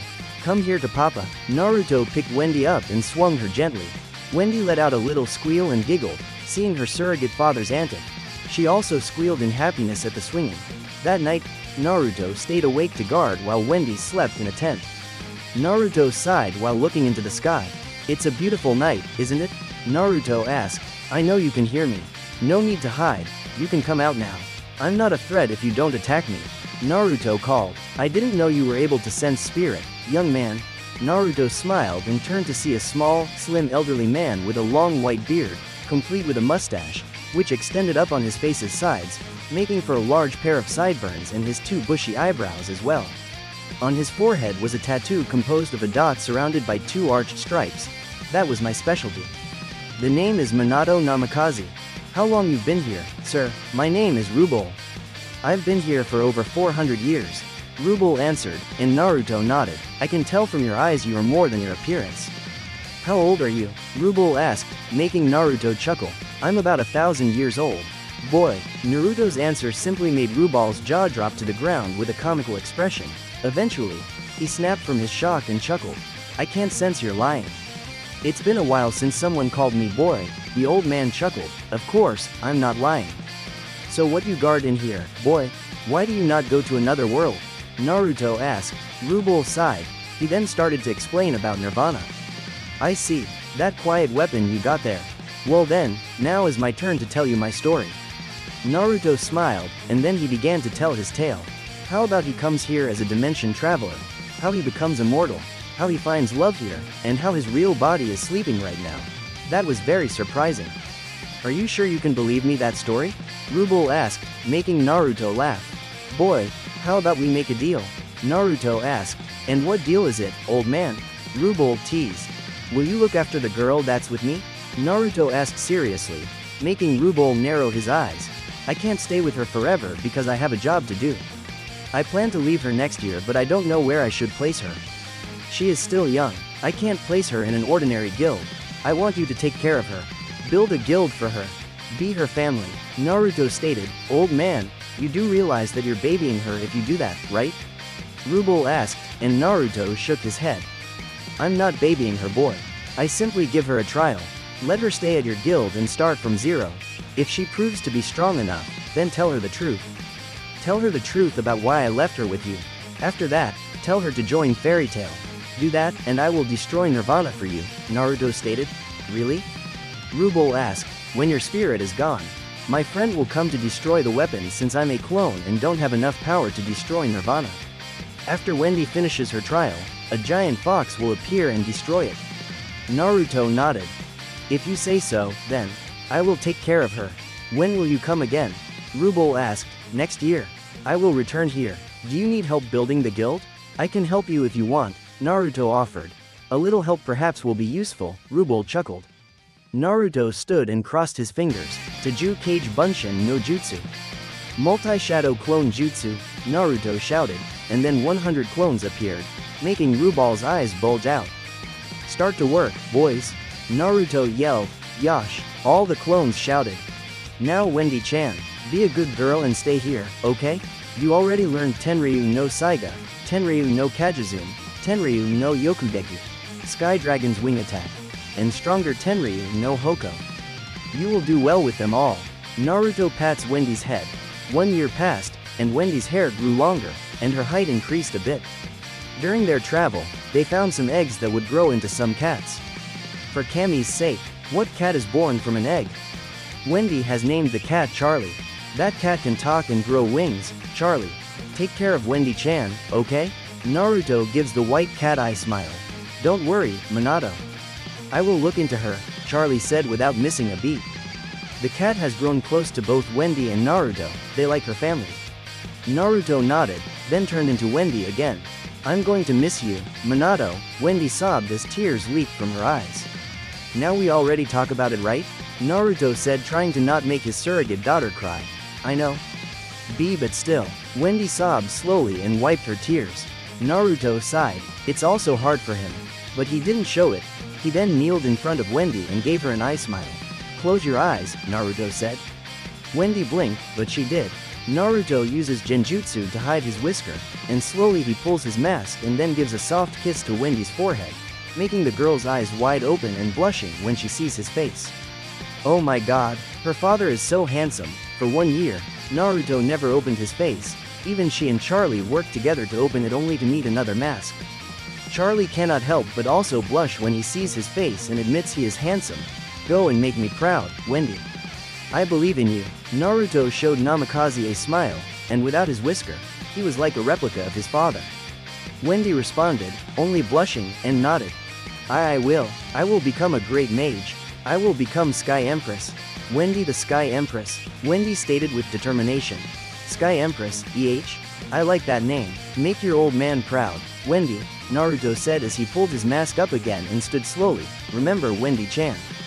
People become strong when they have something important to protect. Not from vengeance, not from pride, but because they want to protect something important to them. Wendy finished with a smile. The blonde had already told the brunette many times about that, so Wendy understood. Yes, you will become strong, Wendy-chan. So, see you later. Wendy, Charlie. Naruto gives his surrogate daughter an eye smile before he turns to Reupload. Old man. I leave Wendy in your care, okay? Naruto smiles under his mask. Ha ha ha, leave it to me, boy. I will take care of young Wendy well, Reupload chuckles. Goodbye, boy, Naruto said softly. He knew that Reupload would go after this, and they not going to meet again. Yeah, goodbye, old man, Reupload chuckled. Naruto nodded and left. Reupload-san. Why do you call Minato-san old man? Wendy blinked, making Reupload laugh. It's just a joke, Wendy. Now come on, let's introduce you to everyone, Reupload said, and the blue-haired girl and her cat followed him. Hey, Charlie, Wendy whispered. Yes, Wendy? Charlie asked. Did it wrong to marry the person who you thought of as a father when I grew up? Wendy asked innocently, making Charlie trip to the ground. Wendy, Charlie yelled in shock. To think Wendy, of all people, would think like that. It was wrong. Wrong? What? Wendy asked, and Charlie sighed. She forgot that Wendy was only 6 sometimes, and Naruto didn't explain education about love to her. Luckily for Wendy, she has a few memories of Daedalus, so she can teach her a few things. What's wrong, Wendy? Reupload asked when he heard Charlie yell. Reupload Gigi, is it wrong to marry the person that you think of as father? Wendy asked to make Reupload, who drinks sake, choke. Naruto, I hope you are not gonna marry her in replace of Mavis. She is too young. Well, you are too old for anyone to remember you were 1,000 years old, so I think it's okay, but I don't think you raise a young girl only to marry her in the future. Reupload coughed. He sighed and turned to Wendy. Looks like he needs to explain things like that to her. Wendy. After we are done introducing you to everyone, I will explain something to you. With Naruto, our blonde hero, walking in the forest, somehow feels something about the dirtied Wendy's innocence. He shuddered at the thought of Reupload and Wendy. Ah well, it's not like that boy would do something strange to her, right? I have 4 years 6 months. Where should I go now? I can't enter Magnolia and Tenrojima. Damn, this is going to be long years. Naruto groaned. 5 years later, Naruto is currently on his way to Kurama's hiding place. His face is grim. He walks slowly in the direction of Kurama's place. A few minutes later, he arrived at Kurama's place. Kurama, Naruto called. A pair of crimson-slit eyes opened from the cave. Slowly there is the sound of footsteps. From the cave, Kurama in his human form appears. If you forget, Kurama takes Minato's form when he becomes human. Kid, it has been 5 years, Kurama stated, and Naruto nodded grimly. Something happened? Kurama asked with worry. My choice to sleep is right? Naruto asked with a bitter voice. What do you mean? Of course it is. You are sure when you want to go to sleep. What happened? Kurama asked. Naruto sighed before he slumped a bit. Flashback. Naruto is running. He running so fast. He had just arrived in some town where there was some monster called the King of Monsters, the Beast, attacking them. However, that's not what he is afraid of. This beast monster is saying that this season is at full power and even can give QS mage problem. And Naruto being told that someone from Fairy Tail with only one S mage come to exterminate it. Sure, he didn't mean to underestimate the mage, but just in case something happened. He can imagine what horror is waiting for the group. Naruto's power is only 5%, but at least he is strong enough to defeat a dragon. However, he can't use the power of Rinnegan, and most of his power is magic. All his medical or ninjutsu that would make him heal someone if something happened isn't there. He maybe can give first aid, but if it gets injured so bad, he won't be able to save the wounded person. Lee Senna, Naruto's eyes widened. Was he late? He then turns and sees some young white-haired girl crashing through the tree. Quickly, he spun and ran toward the area where the poor girl had crashed. He then quickly knelt when he arrived and checked the girl's pulse. Alive. But barely. Broken bone in leg and arm, vertebrae almost destroyed, punctured lung. This is serious damage. I could heal her if I was on full body. In my current condition, damn, I can only hold her for 30 minutes. Naruto thought as he then tried his best and using all chakra he had to use medical ninjutsu. Who are you? The girl spoke in a low voice. Calm down, child. I try my best, Naruto said in a comforting tone. Lee Senna. Get away from her. Who are you? Shut up. I'm trying to save her. Naruto roared without turning back as he tried to concentrate. Damn. Without Rinnegan and the amount of chakra I possess, it's not enough. Naruto groaned in his mind. You, Naruto shouted as he turned and saw a white girl with gothic clothing crying. And she seemed older than this young girl. There were doctors in that city before. He can save her. I can only delay her for 30 minutes. We have to bring her now. Naruto yelled. The girl only nodded furiously, but suddenly, a hole appeared in the sky and caught both people's attention. Naruto's eyes widened when he saw the girl seem to be glowing. Anima, here and now? Naruto groaned in his mind. What's happening to her? The other girl asked in shock. Damn. No, you won't go there. Your family need you here, damn it. Naruto said as he activated his medical ninjutsu and tried to heal the wounded girl again. Mirane. Lee Senna spoke softly, and Mirajane approached her. Lee Senna. I'm here. Be strong. I won't let you go. Mirajane cried as she held Lee Senna's hand tightly. I'm sorry, Lee Senna muttered as she closed her eyes. Damn it. Naruto roared as he pumped his chakra again, but it was still not enough to give the life force that Lee Senna needed as her body started to disperse in particle light. Lee Senna? Mirajane asked in shock. Lee Senna. Mirajane cried to heaven as tears of losing someone very dear to her streamed down her face. Naruto closed his eyes tightly, and single tears fell from his eyes. I can't save her. What was I thinking? Sleeping and watching them from afar? My stupidity now caused this poor soul to be separated from her family and go to a world she never knew. I shouldn't sleep, damn it. I should stay at Fairy Tail. What kind of guardian am I? Naruto thought with anger and sad. This isn't time. That beast is still around. Naruto thought as he stood. Where is it? Naruto asked Mirajane, who's still crying. It what? Mirajane asked. That beast. There will be hell to pay for it. I make sure it's going to be erased from this world, Naruto stated coldly. Why you can't? My brother is still in there. He will die if you kill it too. Mirajane said in fear of losing another family. I see. I going to give him a lesson then. A proper one, Naruto said as he took a glance at where Lee Senna crashed from. He took a guess this was the beast's location. Stay here for a while, Naruto said as he removed his coat and placed it on Mirajane to try calming her. I'll be back in flash, Naruto stated sternly as he jumped away and went into the forest. Mirajane only sees the stranger that just came and saved her, then gone. She slowly sobbed while looking into where Lee Senna lay before. Naruto arrived in front of the beast who rampaging the forest. His eye narrowed slightly. Do you know what you done? Naruto asked coldly. The beast turns and sees Naruto. It then let out a roar and charged toward him. The beast raises its large hand and slams it to Naruto, who jumps and dodges the attack. You just almost killed your sisters. Snap out of it. Fujin no Fumo. Naruto gave the beast a kick in the middle of its head, making it crash to the ground, but before it crashed, the beast managed to hold its ground with one hand. It raises its head to roar, only to meet Naruto's enchanted black wind fist, making it stumble back. Fujin no Tatsumaki, Wind God's Hurricane. Naruto generates two spiraling black currents, which gather together in correspondence to one of his open hands. He then extends such hand towards the beast, sending the currents, which now have multiplied and taken the shape of a massive whirlwind, at it. The whirlwind hit the beast directly in its stomach, sending it away. Naruto didn't give the beast a chance as he jumped and then inhaled massive air, Fujin no Dogo. Naruto let out a massive black tornado from his mouth and hit the beast, who's still lying on the ground. The result? The beast sent deep in ground and slowly its size shrunk until it becomes a man with white spiky hair. It's done. Naruto sighed as he took Elfman, who was unconscious, to Mirajane. Elfman. Mirajane ran toward the blonde who carried her brother on his shoulder. Mirajane, right?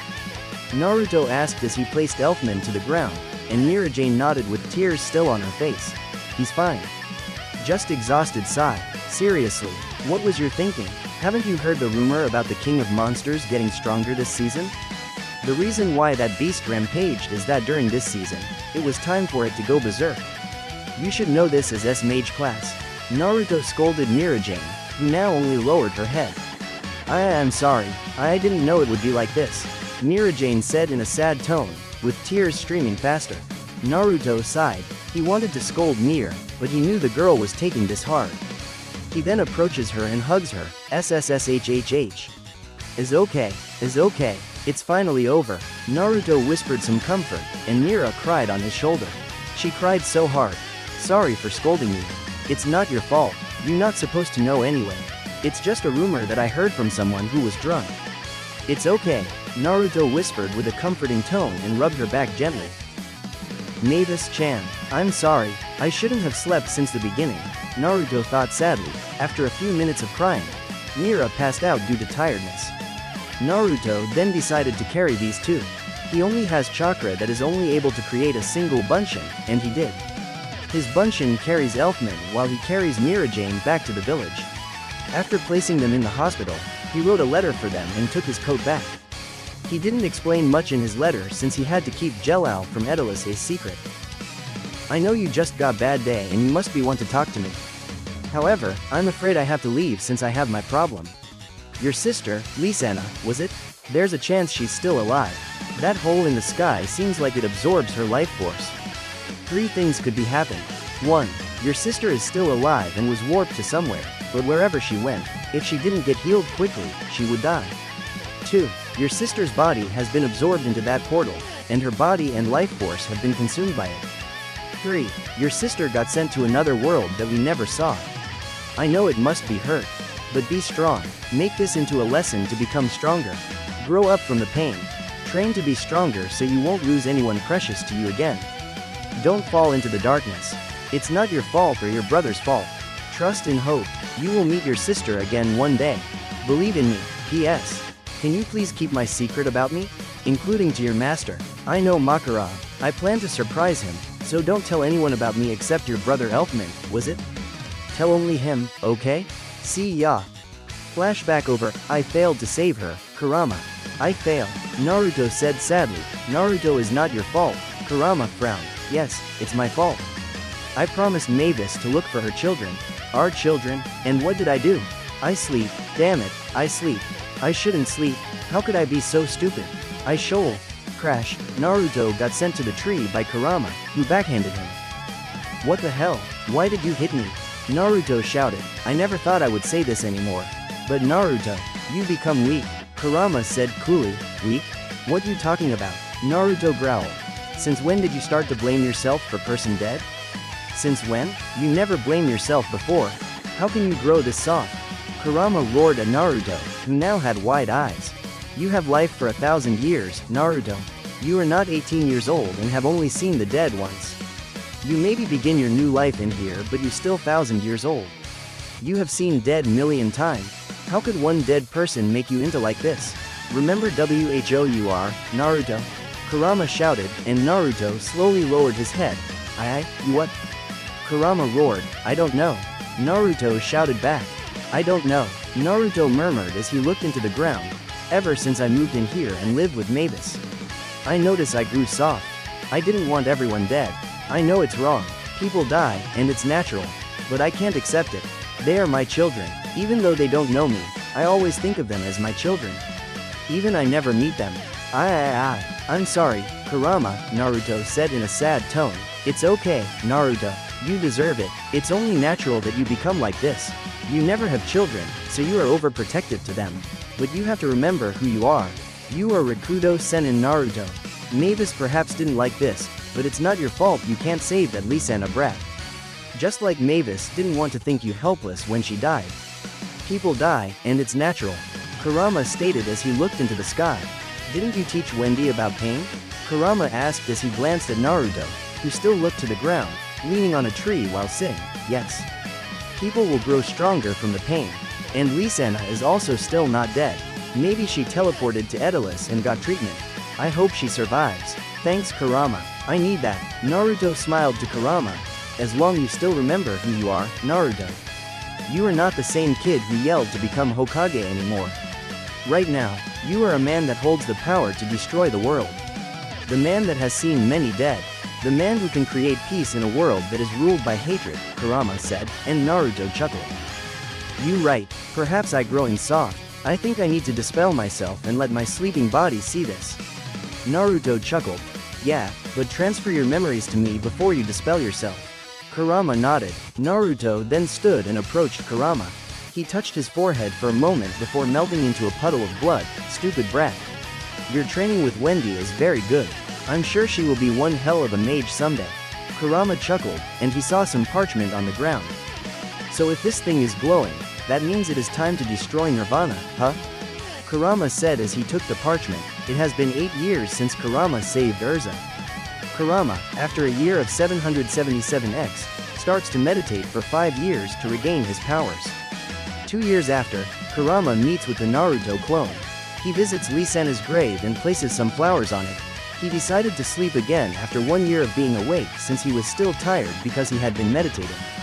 While he knows he should visit Kagura, he plans to visit the young girl later when she gains more reputation, so he decides to sleep. After all, he already gave her Lacrima communication. However, Kurama suddenly awoken when seal above his hand glowing. It was sealed that will activate if the vial of Naruto blood broken. The seal will give him a jolt of electricity that he can feel even if he is asleep. Something happened to Naruto vial. How long have I been asleep? Kurama said as he slowly awoke and stretched his muscles. He walks outside of the cave and sees that the cloud seems dark. He then goes back to his cave and brings out a large scroll. He turned back to human form and opened it, then poured chakra on it. A dozen scrolls then appeared from it, and Kurama began to look for the scroll he wanted. Let's see.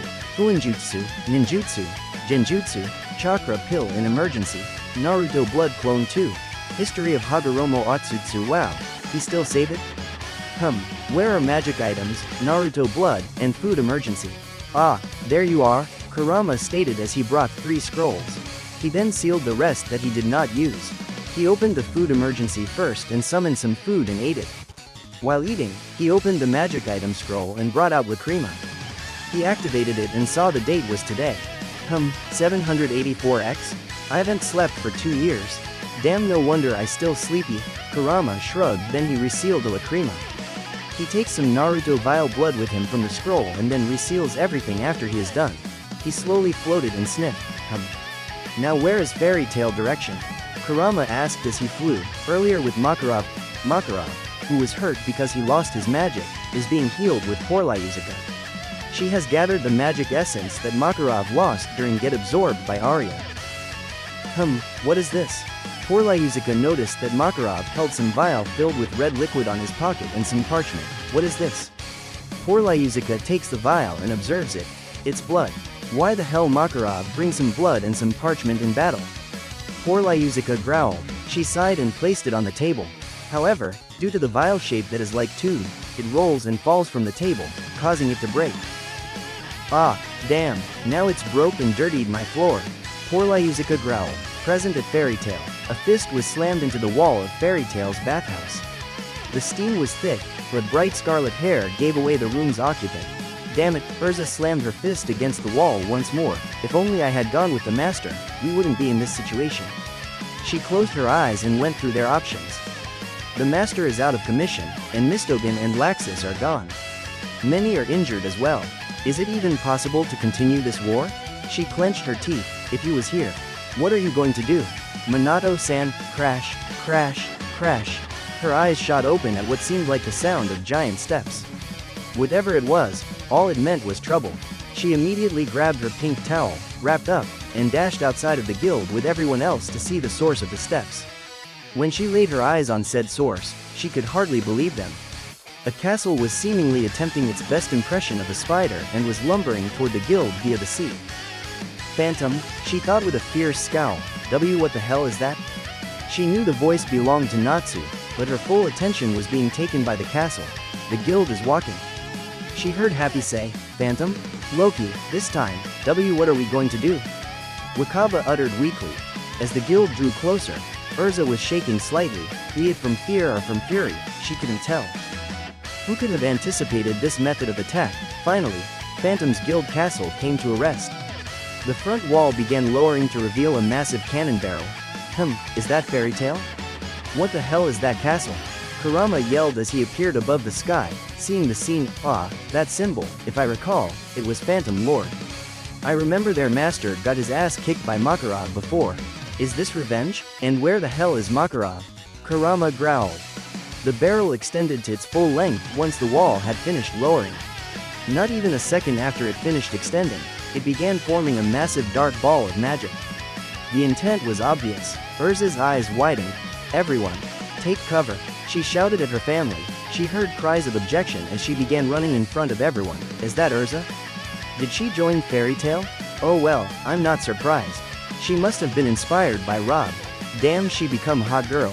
She wants to face Jupiter? Well, I can sense she has a large amount of magic. Let's see how good the third generation is. The only man that I acknowledge their strength at third generation is only Gildart. Kurama grinned as he looked at the scene. You're not hurting my comrades. She yelled defiantly. She was then surrounded by bright golden light as she re-equipped into her strongest defensive armor, the adamantine armor. It covered her from head to toe in thick, heavy silver and black armor. The most defining feature was the two massive shield halves on each forearm. The cannon had charged its attack enough and fired a massive blast of magic that parted the sea it was standing in directly at Fairy Tail. Take cover, she shouted once more before slamming her arms together, making the shield whole. This produced an extremely large green magic circle that took the full brunt of the blast. NGH. Urza grunted, too much power. She shook her head slightly. No, I must protect everyone, she roared in her mind. Her shield began to crack under the pressure of the blast, and she knew she only had a few seconds left at best. Can you do it, Urza? Can you protect them? You will able to, if you remember what I said before we parted ways. Kurama looked into Urza with serious eyes. When a person has something important they want to protect, that's when they can become truly strong. You will become strong, Mage Urza-chan, Minato said with an eye smile to little Urza. Minato-san, I will become strong. I will protect my comrade. Lend me your power. Just a little more. Urza ground her teeth and tried her best to hold her ground. Finally, the strain was too much, and her armor exploded into tiny bits as she forced re-equip into a casual outfit to conserve magic. Fortunately, her efforts were not in vain, as she was able to block the shot from hurting any of her comrades. She was panting heavily, but her lips twitched into a small smile at the small victory. Good, not bad. That Jupiter Cannon perhaps has similar strength as Udama Rasengan Naruto, and she managed to hold it. Pretty good, Kurama grinned before it turned into a serious face. Now, Urza has down. Show me your power, third generation. I have seen the first and second generation power. Show me yours, Kurama said sternly. Amazing. She stopped it. Macau breathed. Everyone, the guild, Alzik spoke through a slightly broken voice, but the smile was wiped away as she saw that, because of the shockwave created from her and the blast, the guild hall had finally crumbled. No. She thought as she lowered her head to rest for a bit. Those bastards. Natsu roared. He ran over to Urza to check to see if she was right. Urza, hang in there. Natsu yelled. Makarov and now Urza, both have been incapacitated, spoke the master of Phantom Lord, Jose Porla, through an intercom system. Urza opened her eyes and turned her head to glare at Phantom. You have no chance for victory now. Hand over Lucy Heartfilia. Right, now, Jose demanded. You have to be kidding. Alzak shouted. There isn't a guild that would present a member to an enemy. Biska added. Lucy is our comrade. Macau roared. That's right. The rest of Fairy Tail chimed in. It was at that point that Urza found her voice once more. We'd rather die than sell out our comrades. She shouted in rage. Ha! That was a nice word. If you are not from another world, I swear you have everything that Uzumaki has. Kurama laughed. He then grinned and saw the scene where Natsu, Elfman, and Gray started to attack Phantom Castle. The pink ones smell like Igneo. Perhaps it's his child? Kurama strokes his chin. Well, I can't see their power if I stay here. Kurama shrugged, then used genjutsu to make him invisible. He then slowly approached the castle and saw one of Phantom Lord Mage unconscious.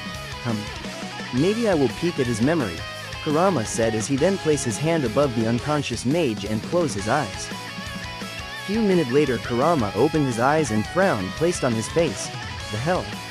That brat charged to the enemy base without thinking. What kind of master is he? Mavis and Naruto will be disappointed if they know this. Kurama growled as he recalled a memory about Makarov rushing only to fall to Phantom Lord's plan and get his magic dissipated into thin air. That mean now he on that Edalus girl place. The vial must be broken in there somehow. Kurama sighed before he started walking. He then appears in Lacrima room where Natsu fights with Totemaru. He sees Natsu having a hard time due to Totemaru's ability to control fire. But Natsu managed to destroy the Lacrima in the last second. He was about to jump in act when he saw Totemaru about to hit Natsu with Rainbow Flame, but he stopped when Gray and Elfman came to aid him. He nodded to himself and slowly walked around the guild. He uses Cage Bunshin secretly and throws Totemaru's body and other mage that he sees to the sea. He planned to destroy the entire castle when he was done, along with Jose. While he didn't care about this generation, Naruto would kill him if he here. He only does what Naruto would do if he were here. Kurama then notices that the guild seems to be walking. He then sees that the Elfman turns into a full beast and destroys Saul, then saves Mirajane. Kurama gives Elfman a B+ when he goes rampage to Saul. Kurama then walks away, following them secretly after throwing Soul's body into the sea. He then looks into Gray, who can beat Juvia, and strangely, Juvia has a heart shape on her eyes make the fox sweat drop. After Gray, Elfman, and Mirajane leave, Kurama throws Juvia's body into the sea. They then appear and find Urza, who is just tired from her battle with Arya and cannot stop Abyss Break from being launched, but before Elfman and Gray can aid her, suddenly, an extremely evil and dark aura interrupted their talking. So he has come, Kurama thought from his genjutsu. What is this? Mirajane asked nervously. I feel a chill unbefitting of a man. Elfman trembled a bit. Feels like something crawled up the back of my neck. Gray shivered. My, what a wonderful show you all put on. Jose clapped his hands as he appeared in the corridor, spreading his arms in a welcoming gesture. Honestly, I never expected you to provide me with quite this much entertainment, this guys. Gray thought with his teeth clenched, Phantom's top dog. Elfman stared at Jose. What a malevolent aura. Mira covered her mouth, being so close to it. It's making me physically nauseous, Mira thought as she tried not to puke. Jay. It's still pale compared to Ichibi. Weak. No wonder Makarov crushed him 6 years ago. Kurama scoffed in his mind, destroying Jupiter. Taking down the element 4? Now, then, allow me to show my gratitude for the splendid display, Jose said, closing to fairy tale mages. I found it gratifying.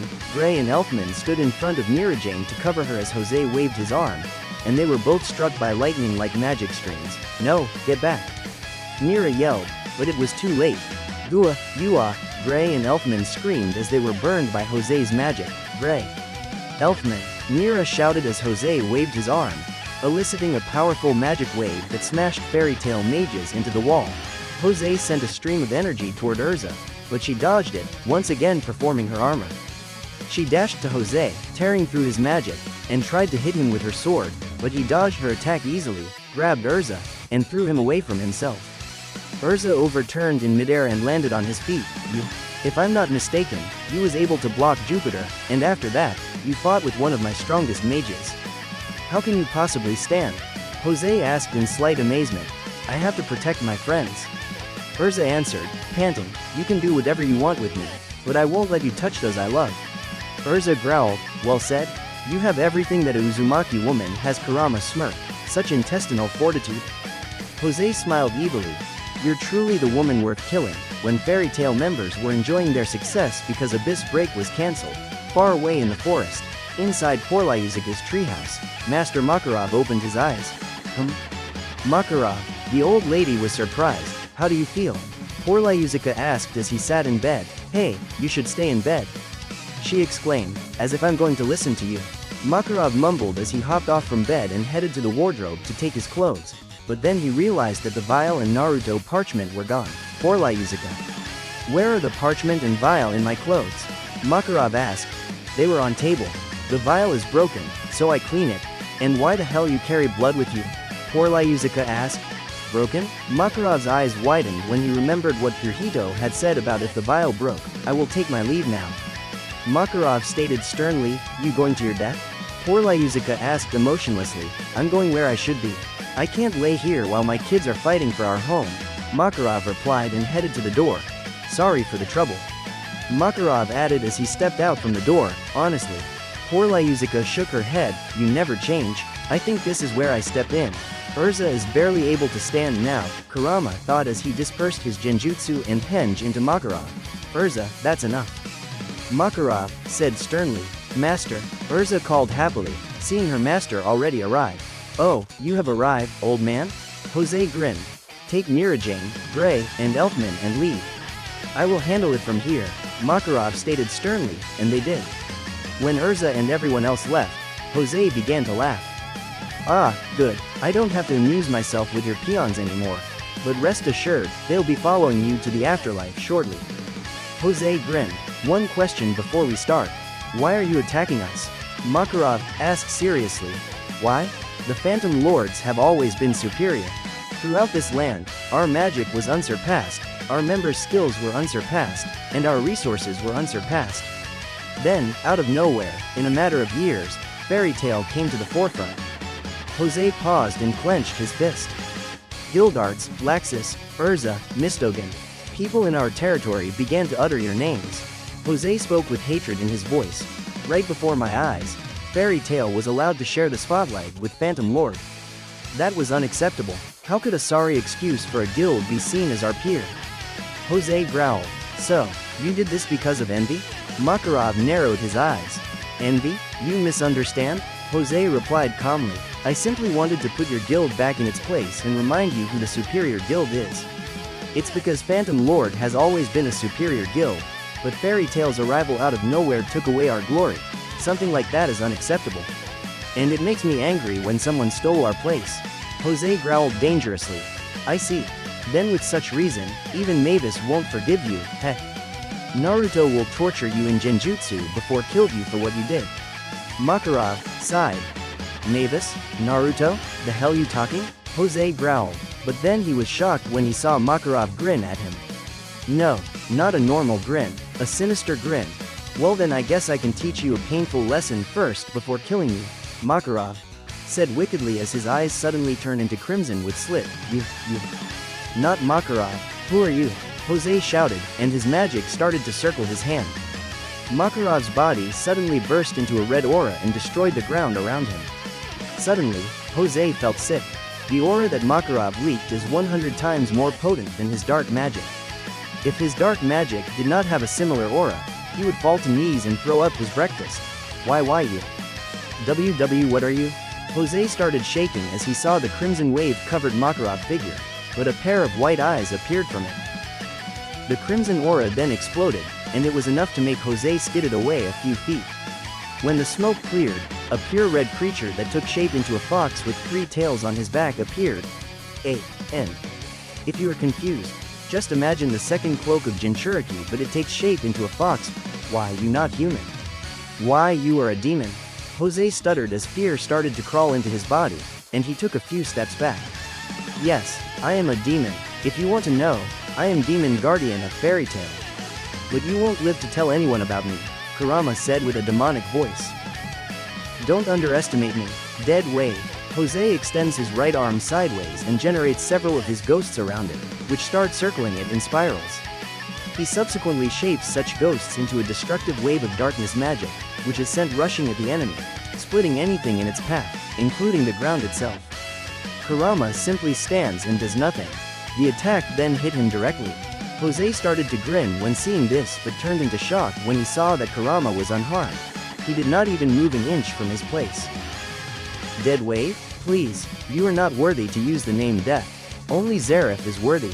You are nothing. Kurama roared and sent Jose to the wall with the sound wave. Kurama grins before slowly taking a step and approaching him. Jose slowly stood and glared at the demon in front of him, but then it was replaced with fear when he looked into the demon's eyes. He sees his death 1,000 times. His fear was increasing to the max. He's shaking with gaps and sweat drenching his body. What this? Afraid? Aren't you going to show me who the one superior is? Kurama mocked as he took another step. Shut up.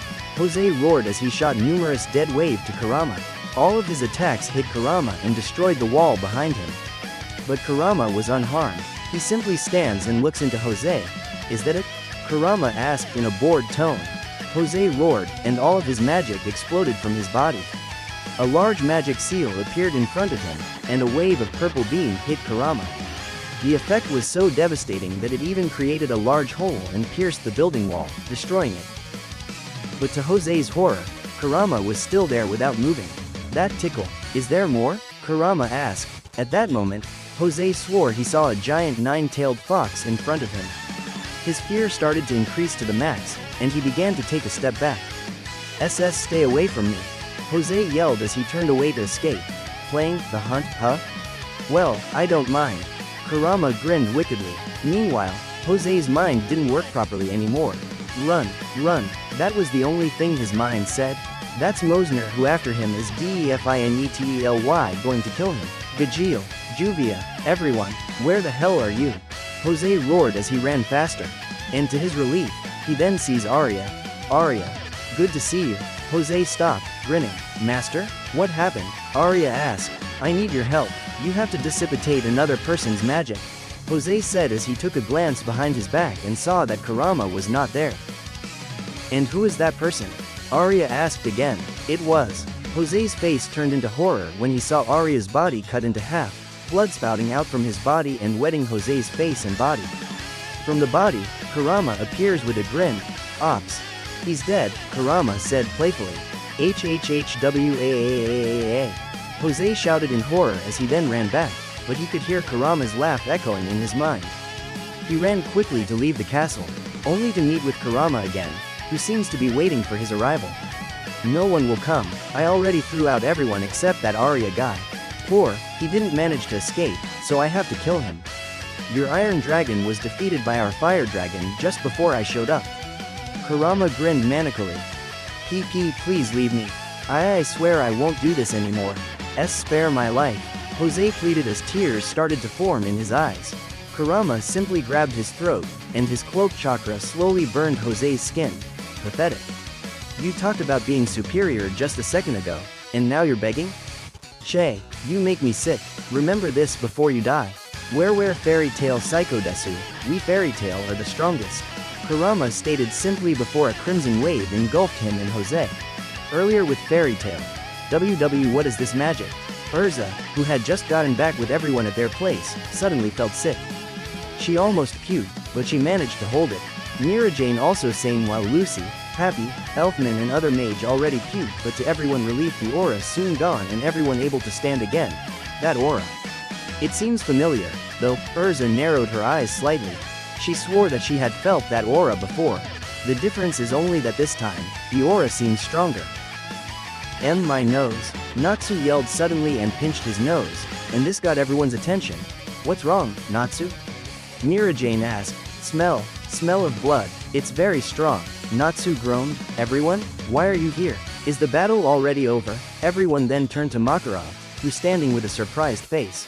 Master, aren't you supposed to be in there? Urza asked. Makarov narrowed his eyes. I just arrived here, Urza. I don't know what you're talking about. Makarov spoke sternly. Before Urza could speak, a blast of purple beam appeared from inside the castle, and a few seconds later, a large one appeared and created a hole in the castle.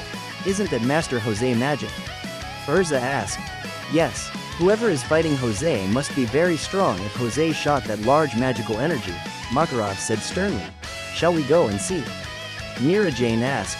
Before Makarov was able to answer, Natsu yelled, Hey, is that the phantom guy? Why all of them in sea? Natsu pointed, and everyone took a look. Indeed, almost every member of Phantom Lord was floating in the sea. Before anyone can talk, an explosion appears. They turn and see from the middle of castle a crimson swirl with blue aura pillar shot toward the sky. If you want to imagine it, Imagine the blast that Kurama shot in Naruto Movie 6 Road to Ninja when he fights with Dark Nine-Tailed Fox. The pillar from the middle of the castle slowly spread into the entire castle and destroyed everything until nothing was left of the castle except a large hole in the sea where the castle stood and now filled with water. What the hell? Gray muttered in shock. The castle, it's gone. Such power. Oh, come on, that's not a big deal. Everyone's eyes then shoot up to the sky and see a spiky, blood red-haired man who has 2 bangs of his hair reaching his shoulder, wearing a face mask. He wearing a black t-shirt with sleeves, white pants, black shoes, and a red coat that has a black flame-like symbol below it. This was Kurama in his human form. Urza's eyes widened when she saw him. She hadn't seen him for 8 years.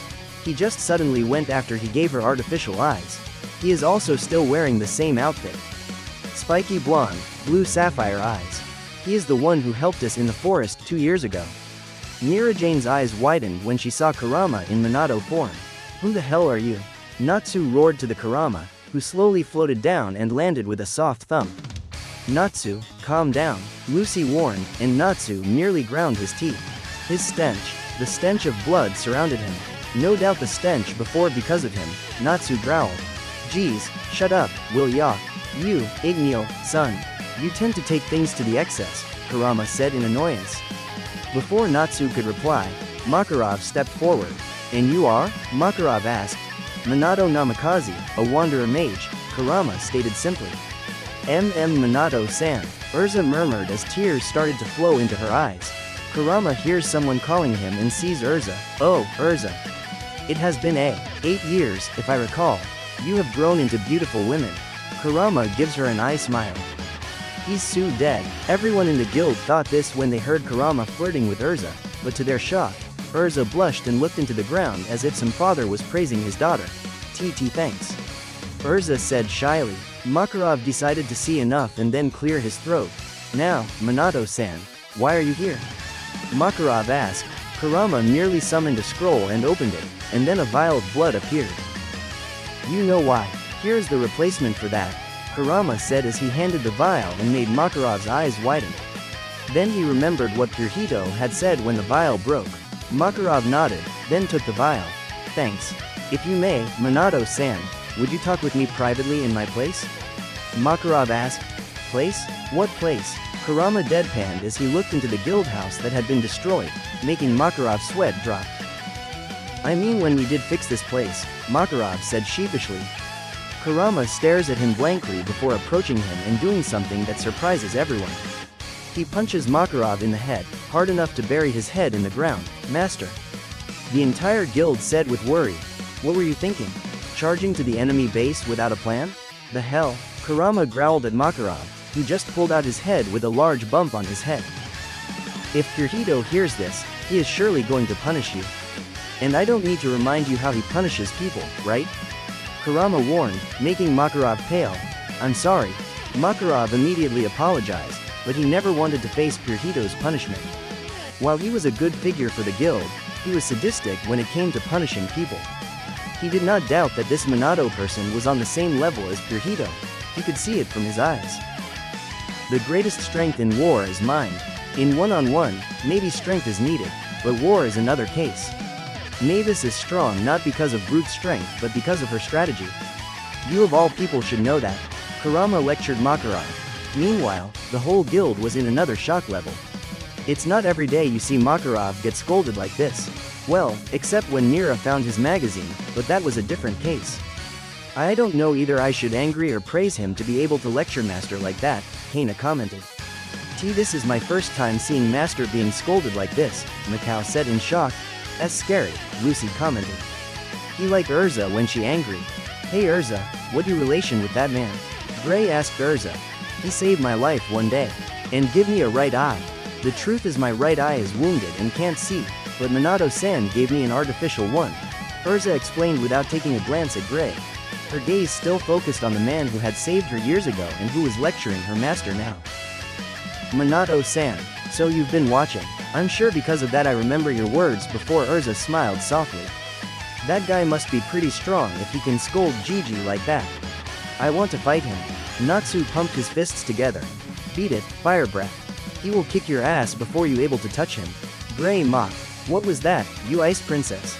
Natsu growled as he and Gray's forehead connected. You heard me, flame brain? Gray growled back, but before they could continue, Urza's glare at them made them cringe and go into best buddy mode. After that, Urza takes a glance at Kurama again. What do you think about that person, Mira? Lucy asked Mira Jane. Huh, Mira? Lucy called. She saw Mira Jane shaking and tears leaking from the corner of her eyes. Mira Jane? What's wrong? Urza asked. Remember what I told you about someone helping us in the forest 2 years ago? Mira Jane said to Urza. Yes, I remember. Urza's eyes widened when she realized it. It was Minato-san? Urza asked. I don't know. He never told us his name. But I remember those blue eyes, mask and spiky blonde hair, Mira Jane answered. Sigh. I don't know what I should say to you, boy. Perhaps your lover will knock your head hard enough, Kurama teased. L lover? Makarov sputtered. Yes, what her name? Poor. I'm not her lover. It's only gossip that Master Purhito spread. Makarov shouted with his titan head active, making Kurama laugh. Yeah, whatever. I will take my leave then since it's done and before you ask. Yes, I am the one who threw Phantom Lord Mage into the sea. I did it so they didn't get caught when I obliterated the entire castle along with Jose. That man has gone too far. Even Purhito will kill him, Kurama stated. If you say so, then I won't protest. What you have done is necessary.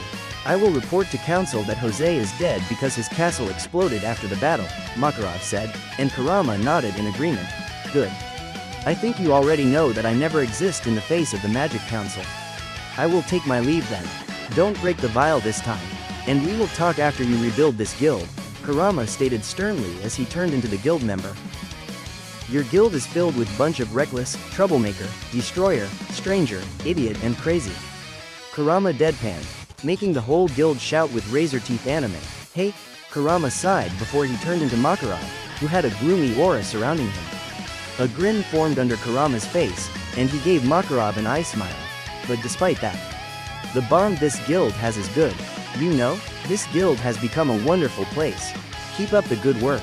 Master, the first must be proud of you, Kurama said softly, making Makarov surprised, and tears followed by nose fluid from his nose leaked out. Thank you, Makarov grinned while sniffing. Gross, Kurama thought as he began to take a step back from Makarov. Farewell. I will take my leave then, Kurama stated as he turned away. Wait, Natsu yelled as he, Happy, Mirajane, and Urza approached him. Seeing this, Kurama narrowed his eyes. Yes, son of Igneel? Kurama asked. You know Igneel? Do you know where he is? Natsu asked in the hope of finding a clue about Igneel. I know Igneel, but I don't know where he is. The other dragon also leaves at year 777X at July date 7. While I have good thoughts about why they leave, I still won't tell you. It's not my place, Kurama answered. Natsu pouted when hearing this. He was about to protest, but Urza beat him to it. Minato-san, are you leaving again? You didn't say goodbye at our last meeting. I was worried about you, Urza said sadly. Kurama rolled his eyes, then ruffled the scarlet-haired woman's hair like she was a child, making the girl blush. You know I'm strong, Urza, not need to worry about me. As much I wanted to talk with you, I had to leave. Duty call, Kurama said. What's your duty anyway? Urza asked. Demon exterminator, Kurama said in a joking tone, making Urza groan. Haha, very funny, Urza said sarcastically, but then blushed when Kurama laughed at her. To think you had the nerve to talk back to me. I think you are at a rebellious age now, Kurama chuckled, making Urza lower her head. I've been watching you and your words when you defend your comrade. I must say that I am impressed by what you're saying. Kurama chuckles. Thank you, Minato-san, Urza smiled. But next time, wear some clothes after you take a bath. Act like a proper lady. Though I don't mind if you naked in front of me. Kurama giggling pervertedly makes the red-haired woman blush in embarrassment. Minato-san. Urza yelled in embarrassment. It sounded very wrong to hear something like that from your father figure. But despite of that, you fight for the right thing, Urza. You've grown into a true warrior and also a beautiful lady. Kurama smiles at Urza, and then he ruffles her hair again. I'm proud of you, Kurama said warmly, making the girl blush and look to the ground. Minato-san? Mirajane called him timidly, making the fox in disguise turn to her. Ah, looks like I ever meet you somewhere. Kurama grumbled. The silver-haired girl seems familiar, but he can't place it. You remember the girl named Mira Jane? Mira Jane asked, and Kurama nodded. Yes, I remember, Kurama said as he recalled Naruto meeting with the fairy tale wizard. Mira Jane, seeing him, still can't remember. Then, remove the tie on her bangs and make it into a high ponytail. This makes Kurama's eyes bulge out. No way. Seriously? Kurama said in disbelief while Mira Jane only smiled sheepishly. I didn't believe it. That girl, an image of Mira Jane when she was still young popped above Kurama's head, and everyone somehow can see Mira Jane 2 years ago, becoming that? An image of current Mira Jane popped at the side of Mira Jane 2 years. How the, never mind, I have seen something stranger anyway, Kurama sighed. I see your brother has overcome his fear and can control that beast. Good for you. Kurama gives a nod in indignance as he congratulates the silver-haired man. I'm a man, I will overcome everything to protect my sister. Elfman exclaimed proudly. Yeah, sure, Kurama chuckled. Minato-san. That's time. We didn't have a chance to say thank you. I want to say thanks. Thanks for comforting me. Thanks for stopping, Elfman. Thanks for trying to help Lisana. Mira Jane bowed, and Elfman followed. Now, I just do what people gonna do. Anyway, I need to leave now. I've stayed too long in here. Kurama sighed. He can sense Rune Knight starting to come from afar. Besides, there are Rune Knights on this way. You better explain it to them. Boy, Kurama laughed at Makarov, who became pale. I will leave. Keep up your work, third. For now, your grade is B+. Kurama laughed as suddenly crimson flames appeared and engulfed him. When the flame died, Kurama was already gone. Makarov let out a sigh. Kirihito never told him something like this would come. Damn that old man, he must be planned to prank him. Deciding to think about it later, he turns and looks at his children. Alright, brat, let's fix that damn building. Makarov shouted with a grin.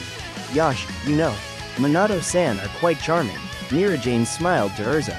Yes, he seems harsh, but he has a good heart, Urza chuckled. Haven't you just met him once? And you can tell about him already? Mira Jane blinked. I don't know, but somehow, I can see it. It is clear that he has a good heart, though he a little harsh. Urza shrugged. I wonder if he were single. Mira Jane tapped her chin with her finger and light pink on her cheeks. That's right, I never seen her with some woman before. It seemed he's single. Urza stroked her chin. Well, that means I can become the candidate. Mira Jane said with blush and hold her cheeks. Mira, what are you saying? You can't be in love with Minato-san. Urza protested with a blush. And why not? Don't tell me you are jealous? Mira Jane smirked. No, he more like father to me. I'm not like him that way. And I won't let any random people go with him. Urza defended with blush still on her face. Oh my. Don't worry, Urza, I'm not a random person. I think I will call you Masumi, daughter, after me and Minato-san married. Mira Jane smiled. Mira, Urza shouted and started chasing the laughing, silver-haired woman. What they talking about? Lucy's sweat dropped behind the scene. Meanwhile, at Kate's shelter, you did pretty well on a mission, Wendy, Charlie praised her partner. Thanks, Charlie, though I've caused some damage to the building, Wendy said timidly. Wendy, that dark guild building you destroyed. I don't think people will be angry with you for that, Charlie sighed. She and Wendy had just got home from a mission. The mission was to exterminate some bandit that worked with several dark mages. Wendy has infiltrated and defeated dozens of mages and bandits by herself. They meet with some mage called Aragorn who uses wind magic, and too bad for him. Wendy ate the air and then beat him. She also fights several mages, like light magic users and some Seath magic users. But needless to say, Wendy is still able to beat them all. Like what Minato said to her when he and she watched Wendy train, indeed Wendy is strong and has potential. Wendy is now known as Sky Empress of Kate Shelter, like what she stated to Minato. She now is a B-ranked mage with raw power that is able to give an A-ranked mage some challenge. Charlie, come on, I want to go back to the guild soon. I need to rest, Wendy sighed in tiredness. She just had a bad time at the train station before.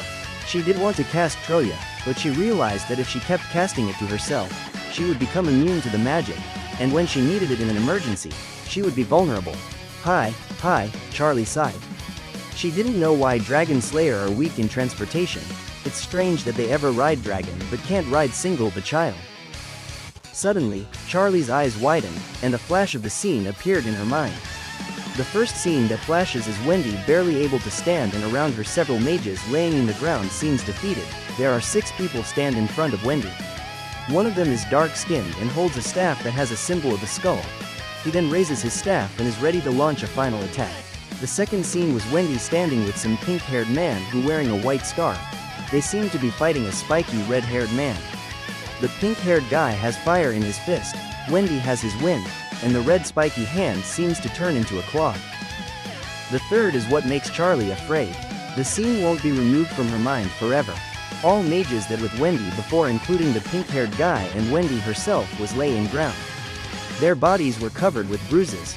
Standing in front of them was a giant 9-tailed fox. The beast let out a roar that shook the entire ground around it, and the scene changed again. The last scene showed the giant fox who opened its mouth, and some large black orb formed in its jaw. The fox then shoots the ball that turns into some crimson with blue outline beam, destroying the entire forest without any trace. Charlie panted heavily as she knelt on the ground after the vision.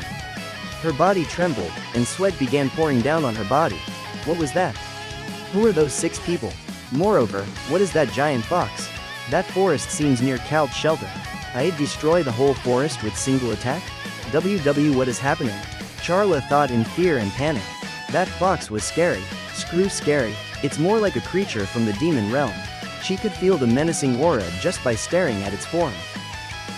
Those eyes, that crimson slit eyes, Charlie thought in shaking and fear as a pair of crimson slit eyes flashes in her mind once again. Those eyes clearly showed the eyes of a demon. There's no doubt that was a demon. What did some demon want with them? Charlie snapped out of her panic and then looked at Wendy, who had a worried expression.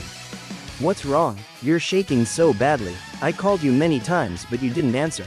What's going on? Wendy asks in worry. Charlie then decides not to think of it now. Wendy is tired, and she needs rest for now. Her vision is not a priority. I'm okay. It's just that, I remember something bad. Anyway, let's go back to the guild. The White Exceeds reassure her partner. She didn't need Wendy to worry when she rests. Besides, Edala's existence was a secret. Wendy, seeing this, reluctantly nodded. She didn't know what had happened, but she would find out later. Right now, she needed to rest. Damn that train. Chapter 7, Test of Faith.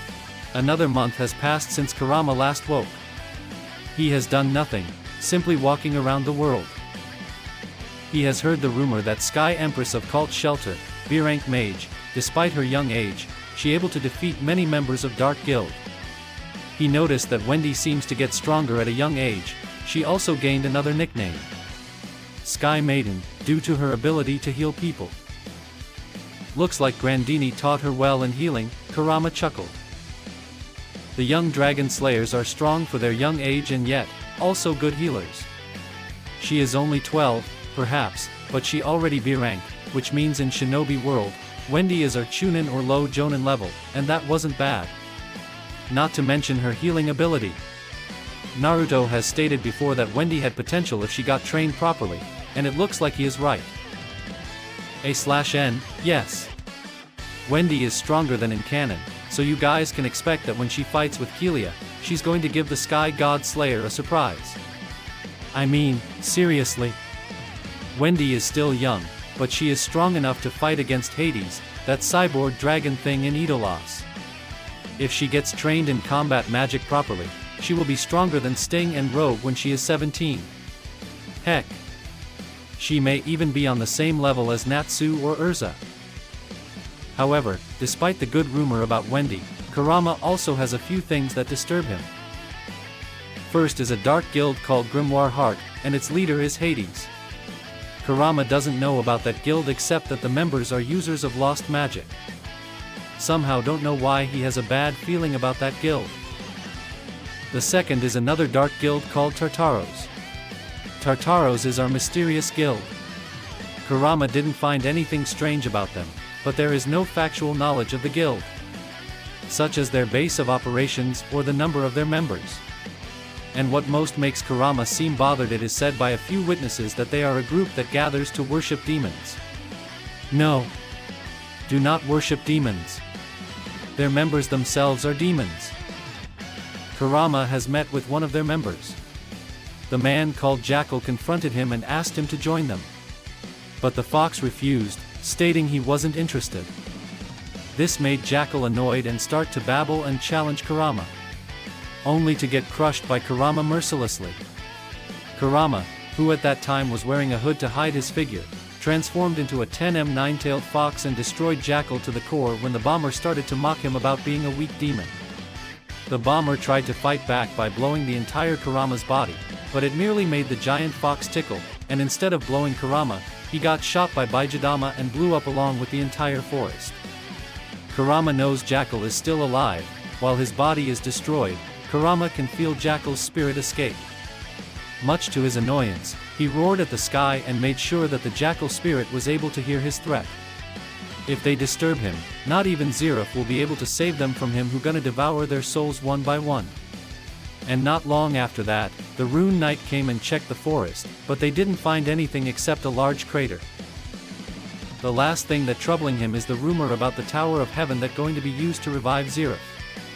He has already made sure to destroy half of the tower and make sure that it will take a long time to rebuild.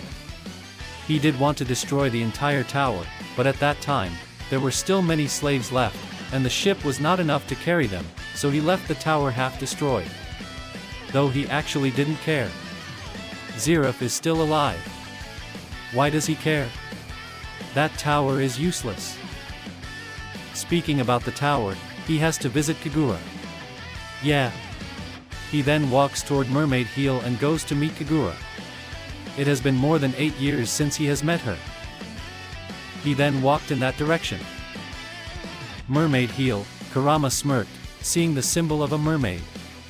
He was still wearing the same outfit when he stayed with her, but he also wore an Akatsuki coat complete with a hat to hide his features. Just when he was about to enter, a voice called him. Hold it right there. Kurama, hearing a voice, turns to see a slim woman of average height with long, pale green hair, kept in a distinctive haircut. Her hair is gathered on the back of her head and tied into a series of massive, dreadlock-like curls jutting outwards. She has pale skin and black eyes with long eyelashes, and her lips appear to be covered in light-colored lipstick. She has a curvaceous body, and hanging from her ears are a pair of spherical blue earrings. She was wearing a tight-fitting, full-body mustard suit, leaving only her hands and head exposed, which, befitting her general, spider-like theme, is entirely covered in a pattern representing a spider web. Who are you, and what do you want here? This is the guild for females. The woman warned him, and Kurama mentally facepalmed.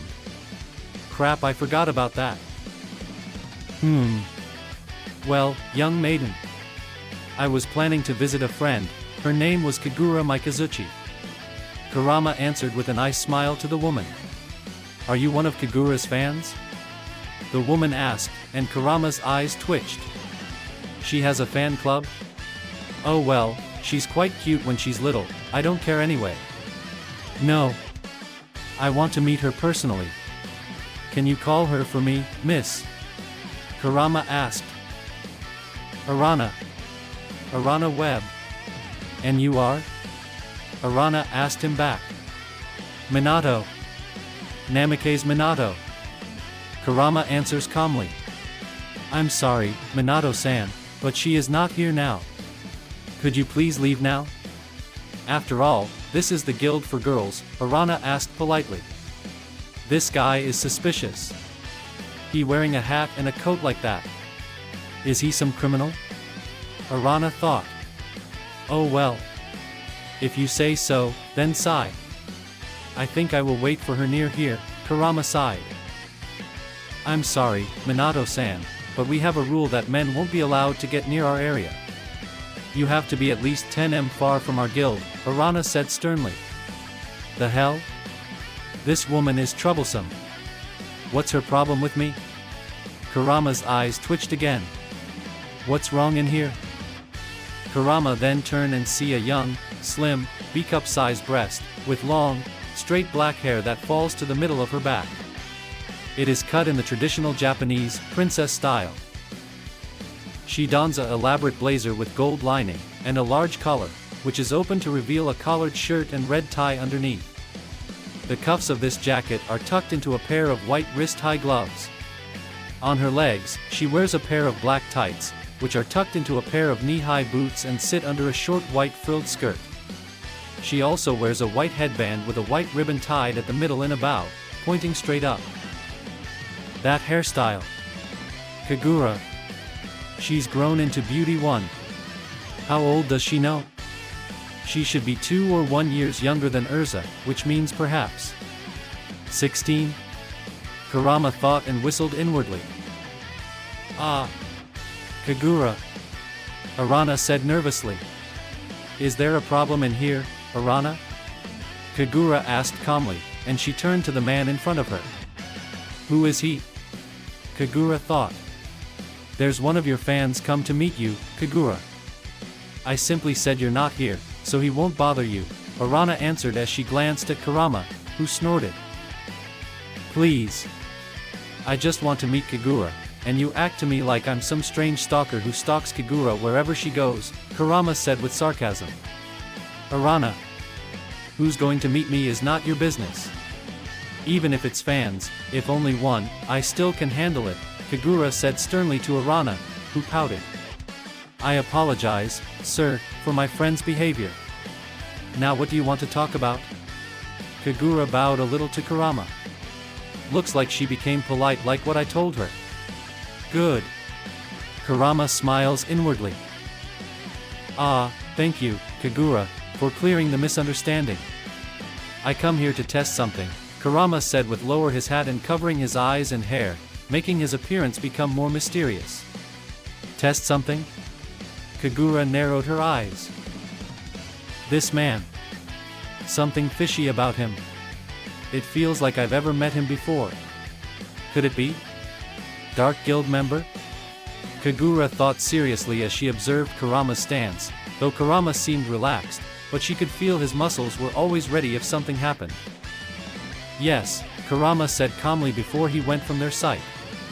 Kagura's eyes widened. On reflex, she quickly brought her sword, that still sheathed to behind her and blocked an axe kick from the figure. Kurama, seeing this, quickly flipped away in the air and then landed on the ground before he went gone again. He appears at Kagura's right and extends his fist. Kagura barely dodged the strike by pull her head back. Kurama didn't let her off easily as he spin his extended arm and grabbed Kagura back head. If you having hard time to imagine it, think it's similar like Itachi fight Kakashi when Naruto went to mission rescue Gaara. Kurama then using his leg to sweep Kagura and make her floating, then slam her to the ground, not too hard but enough to make crater at ground and made Kagura grunted in pain. That's all that happened in 5 seconds. Kagura! Arana yelled as she snapped from her shock and shot some web at Kurama, who now jumped away and dodged it. Kagura slowly stood, blood dripped from her mouth, and she gripped her sword tightly. He's fast. I am only able to dodge because of my reflexes. If someone like Arana fights him, she will lose instantly. Kagura thought calmly. Ah. Are you able to dodge the first and second? But not the third. You're better than I thought. Kagura-chan. Kurama said playfully. Who are you? And what's your business with me? Kagura asked calmly and wiped the blood on her mouth. Calm. Polite. Beauty like a princess and strong like a warrior. You become quite a woman, Kagura, Kurama said softly, making Kagura's eyes widen. Those words. Why you are dash, Kagura's eyes get wider when he sees the man pull his hat and reveal a man with spiky blonde hair, wearing a face mask, and give her a nice smile. That man is hot. Arana thought with a blush. It's been a decade, right, Kagura? Kurama asked warmly. Kagura then slowly dropped her sword and rushed to him, tears leaking from her eyes. Minato-san! Kagura shouted while hugging him, making Arana's eyes bulge out. The Kagura, who is always calm and polite, now acting like she just saw some superhero. Kurama let out a soft "Doom" when Kagura hugged him and he patted her head. Now. You turn from warrior into a little girl. I don't know you miss me that much. Kurama's eye smiled at Kagura. Of course, I miss you so much. You are the one who saved me and taught me the basics of the sword. Kagura sobbed slowly. Kurama chuckled, and then he pulled Kagura and wiped her tears. I don't know you like me that much. You intend to marry me, do you? Kurama teased with an eye smile, making the sword woman blush. I am not. That was when I 4. I don't understand the meaning of marriage. Kagura said indignantly, make Kurama chuckle. Ooh, so now you understand? So are you going to marry me, or I need to kneel in front of you and say? Kurama take a deep breath and his feature turn into warm and serious. He stare at Kagura eyes softly. Kagura my Kazuchi. Will you marry me? Kurama asked seriously. Kagura blush increase and she began to stutter, make Kurama burst into laugh. Kagura seeing Kurama just playing with her got her blush increased and all her face turn into red. That's low Minato-san.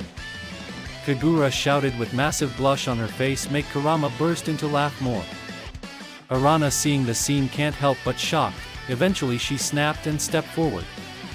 Kagura. Who is he? Arana asked the duo to turn to her. Ah? Remember when I told you about the man that make me join here? Kagura asked and Arana nodded. Well, Minato-san is him, Kagura said calmly, making Arana's eyes widen, and turning to Kurama, who only nodded with an eye smile. Oh. I am sorry, then, Minato-san, for my behavior before. I was thinking you were one of her stalkers. Arana bowed, making Kurama chuckle. Now. It's okay. By the way, how is your brother Kagura? Kurama asked Kagura. What do you mean by how my brother? Kagura blinked. Now this made Kurama's eyes harden. Did he ever come here? Kurama asked with a serious voice. No. He's not. Did you find him, Minato-san? Kagura asks in the hope of seeing her brother again. He didn't escape? How? I blew up that place before. I know some ships left in there. Are the ships not enough, and that slaver brought reinforcement? Kurama's eyes widened. I did. As I said before, he became a slave, but I freed him. I thought he was going to come here, Kurama said sternly. Then. Where is he now? Kagura asks in worry. I have some idea where he is now, Kurama answered. Arana. Tell master I will leave for moment. Kagura shouted to Arana, who nodded since she knew how much Kagura loved his brother and now there a chance she going to meet him, she won't throw away those chance. Kagura then turned and saw Kurama walking away. She gritted her teeth. Is he going to leave her again? Is he going to tell her to stay? Kagura. Kurama called her without turning around, but slowly he turned and gave her an eye smile, and Kagura swore she could see a grin under Kurama's mask. Could you cover my back? Kurama asked softly, making Kagura's eyes widen, and she smiled with determination. Leave it to me. Kagura said with determination and nodded as she approached him. Good, Kurama said softly, and he knelt to make the sword woman blink. What are you waiting for? Quick, hop up. Kurama commanded, make Kagura blush lightly. BB, but I can walk by my own. Kagura protested. Who said we're going to walk? We're going to fly. Quick. Kurama growled. Kagura, with a blush, reluctantly hopped onto Kurama's back, and then they slowly floated and flew to the Tower of Heaven. Never. Ever. Do something like that again. Natsu said to Urza, whose hand tears falling from his eyes. Thank you. Natsu. Urza spoke softly. Urza's eyes widened, and she and Natsu looked into the sky to see Kurama and a girl they didn't know on his back. What happened end? Kurama demanded as he landed, and the woman behind him also landed. Urza about to answer, but before she can, she felt her strength gone and she collapsed due to exhaustion in Natsu's hand. Damn it. Natsu. Place her on the ground, Kurama commanded, and Natsu did. Kurama quickly uses medical ninjutsu to heal her injury. Excuse me. Natsu-san, right? Kagura decided to ask, and Natsu nodded. Yeah. Who are you? Natsu asked back. I'm Kagura Mikazuchi. Mage of Mermaid Heel. Sister of Simon. Have you seen my brother somewhere? And explain the situation here? Kagura asked in hope. Natsu flinched when he heard Simon's name, and he closed his eyes. Simon is dead. Killed by Jalal, and Jalal also seems dead in the explosion before. At that moment, Kagura felt part of her heart destroyed. Even Kurama, who's still healing, stopped what he was doing. What? Kurama asked in a low tone. I'm sorry. Minato-san. But I can't explain more since I felt. Natsu didn't finish his word as he also collapsed to the ground, leaving Kurama, who grunted in irritation, and Kagura, who stood frozen. Her brother. Dead? Kurama noticed the pain inside Kagura due to his sensor ability. He also noticed Urza and Natsu only passed out due to exhaustion, so he stand and hugged Kagura. Is okay, Kagura. Is okay. Kurama whispered in Kagura's ear. The woman quickly broke down into tears, and she started to sob on Kurama's shoulder.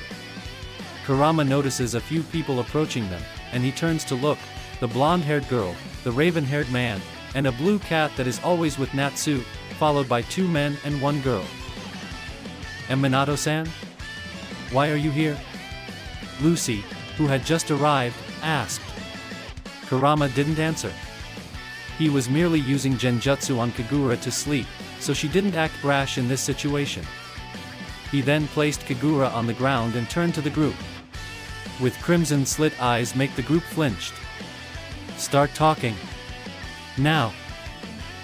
After the story finished, Kurama carried Kagura, who still sleep, and bring her back to Mermaid Heel.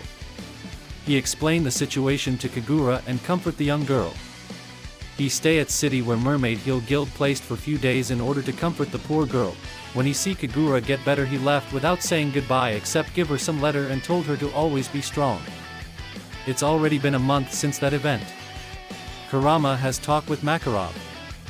He has explained that he was the fox that accompanied Naruto, and currently he is disguised as someone who looks exactly like Naruto. He tries to make a cover story for the blonde who has gone. He said that he will act as Naruto and Mavis' son that born before Mavis died, though he didn't explain that he was a giant 9-tailed fox. He didn't even tell Pure Hito. In his time, Kurama merely transformed into a human when on a mission. He also only has 1 tail when he stays at the guild.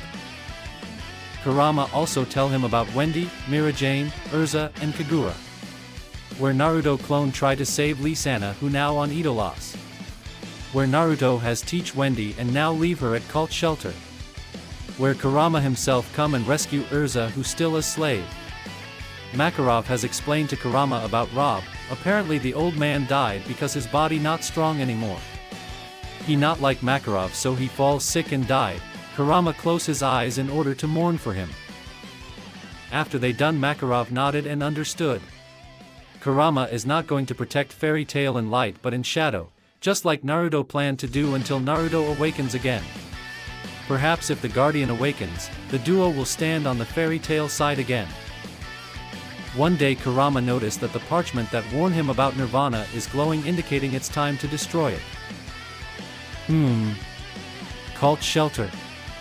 With my location and speed, suppose I'm supposed to arrive there in a few minutes. Kurama said. He then started to run to a nearby forest, and when he was far from the city, he transformed into a giant fox. Wendy, Carla, you no longer need a foster family. Don't you have real friends now? Your future has only just begun. Rubal smiled softly as his body glowed in light and started to go. This is what Minato-san want anyway. When Rubal saying this, everyone perked up, especially Wendy and Carla. And Minato-san, wish?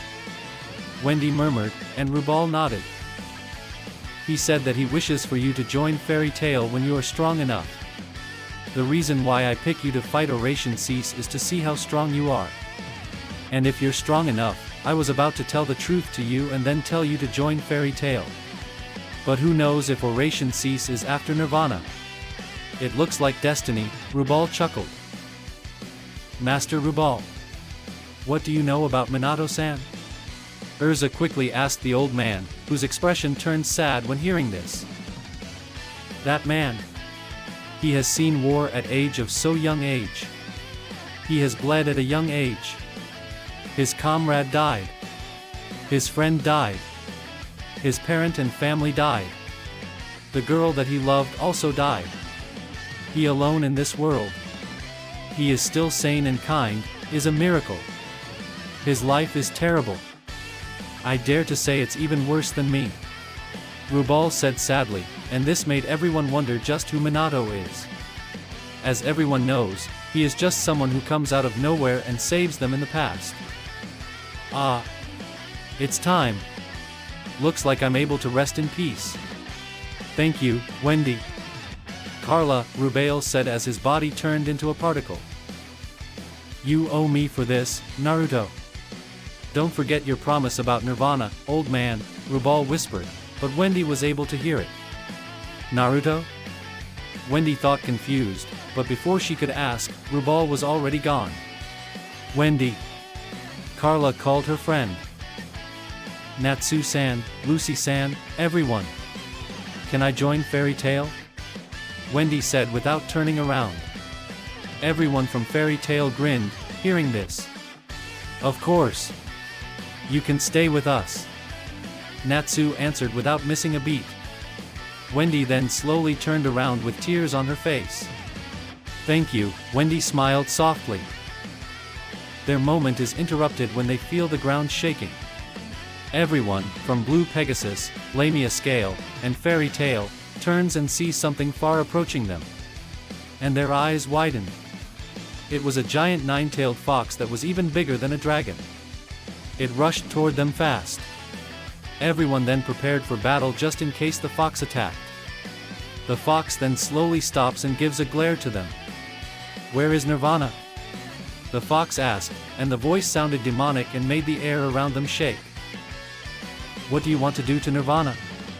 Jura, the one who asked, and the fox stared at him. Before everyone could react, Natsu jumped and ignited both his fists with flame. Karyu no Kun. Fire Dragon's brilliant flame, Natsu roared at the fox, sending a burst of flame from both his hands. The fox simply took it, and it didn't even burn his fur. Natsu, what are you doing? Lucy shouted in panic, didn't wanting to make the giant fox angry. He smells like Minato. I can smell the trail of Minato's scent from him. What did you do to Minato? Natsu growled at the giant fox, make everyone's eyes, especially Wendy and Urza widen. Answer him, beast! What did you do to Minato-san? Urza growled as she changed into purgatory armor. I should know it's better if I wait until they're gone. Because of that, before I can shrink, they already see me. And how the hell is that Igneel kid able to smell the stench? It's supposed to get erased by the wind when I run. He got a nice nose. And now I have to create a proper story and make them not tell the council about me, Kurama groaned inwardly. What he transforms, it's not Henge no Jutsu, but a complete transformation jutsu where he can copy the exact smell and blood of the thing he transforms into. Council know about Kurama, but they only knew him as ordinary demon, not Demon King. When the dragon leave, he start to hide more, and this make council also think that maybe Kurama has left. You mean that brat? He did give me good fight even after he fight with dozen of Zerif demons. Kurama laughed, make everyone tensed, while inside he give himself pat on back. He still has that evil aura. Zerif demons? Lucy stuttered. Ah. Yes. Some strange fellows try to use my power to revive Zerif the demon and control them secretly. I decided to let it be since it looks interesting. However, this Minato guy seems to know it, and he fights with them. And to my surprise, he defeated all of them and then killed the summoner. I remember when Minato defeat one that called Deliora the summoner start to panic, Kurama chuckled wickedly. Oh how he lie when he see everyone eyes widen damn. He genius in creating a story. It feels good to be evil once again.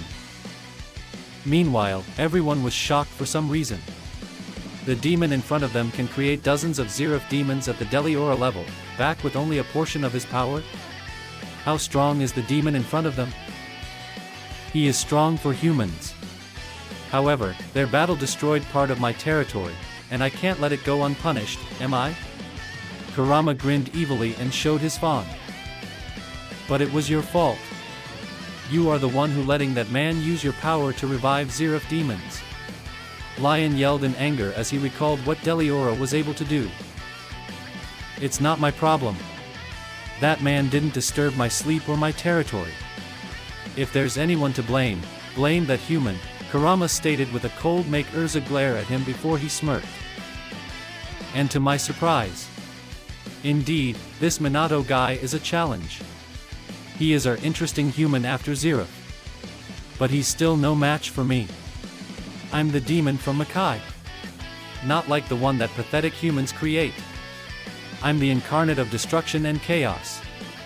The Demon King, Juubi no Yoko. No human can beat me. Kurama boasted with an evil laugh. Ooh, how long he wanted to boast about his title again. He hadn't ranted about being of ultimate destruction since the last dragon his fight. Why you bastard! Urza roared with tears streaming down her face. She flew and swung her giant sword, intent on smashing the fox. She just lost Jalal. And now she has news about the person he sees as his father, who was killed just because he tried to save a village from demons. Kurama seeing this merely roared and sent Urza to crash the tree with his shockwave, and to much everyone horror the roar strong enough to destroy large part of forest behind them. I am possible. T the forest. Hibiki stared with shock and shaking, seeing the destruction. He only roared. Eve said with a shudder. What a monster, Sherry said with fear. Urza. Lucy yelled in panic, seeing Urza get blasted through the forest. Bastard. Ice make, cannon, Gray shouted and shot a giant cannon at the fox. Tenryu no Hoko. Sky dragons roar. Wendy roared with tears streaming down her face as she shot a tornado at the fox. She just lost Rubal, and now this fox killed the man she thinks of as father? She won't forgive this fox. Gray, you idiot. Ice make, snow dragon. Lion shouted and shot a giant ice dragon at the fox, Karyu no Hoko. Fire dragons roar, Natsu roared, iron rock fist. Jura shouted and sent a massive giant rock hand to the fox, too. Everyone, seeing Natsu and the others start to attack, snapped from their shock and started to attack. Sagittarius. Please. Luku said as she summoned Sagittarius, who shot an arrow. Aerial shot. Ren shouted and shot numerous rocks at Kurama. Dual attack, Wood Spirit. Sherry yelled, and roots started to grow from the ground and attack Kurama, white out. Eve shouted, and he sent a snowstorm to Kurama. All combined magic creates a large beam, A/N, similar to when Fairy Tail vs. Acnologia, the attack then hits the fox directly. Say the fox merely grunted before roaring and dissipated all their attack, much to their shock. No way. Even if we combined all our magic, Ren muttered in disbelief. He shrugged it as if it was nothing, Lion stated in shock. My turn. Kurama grinned as he channeled chakra to his claw, then rise it to the sky. Watch out. Jura yelled as Kurama brought down his claw on them. The effect of a single swipe is devastating. It destroys everything surrounding, even everyone who manages to dodge still gets hit by its shockwave. It's carving the ground like the ground just gets picked up, A/N, like when Naruto's fourth tail shoots Baijidama to Orochimaru, except the size is tripled. When the dust cleared, all Alliance mages lay on the ground, covered with bruises, and some of them tried to stand. Kurama let out amusement roar as he glared with his crimson slit eyes to everyone in ground, though he are good now, but it didn't mean he not enjoy something like this sometime.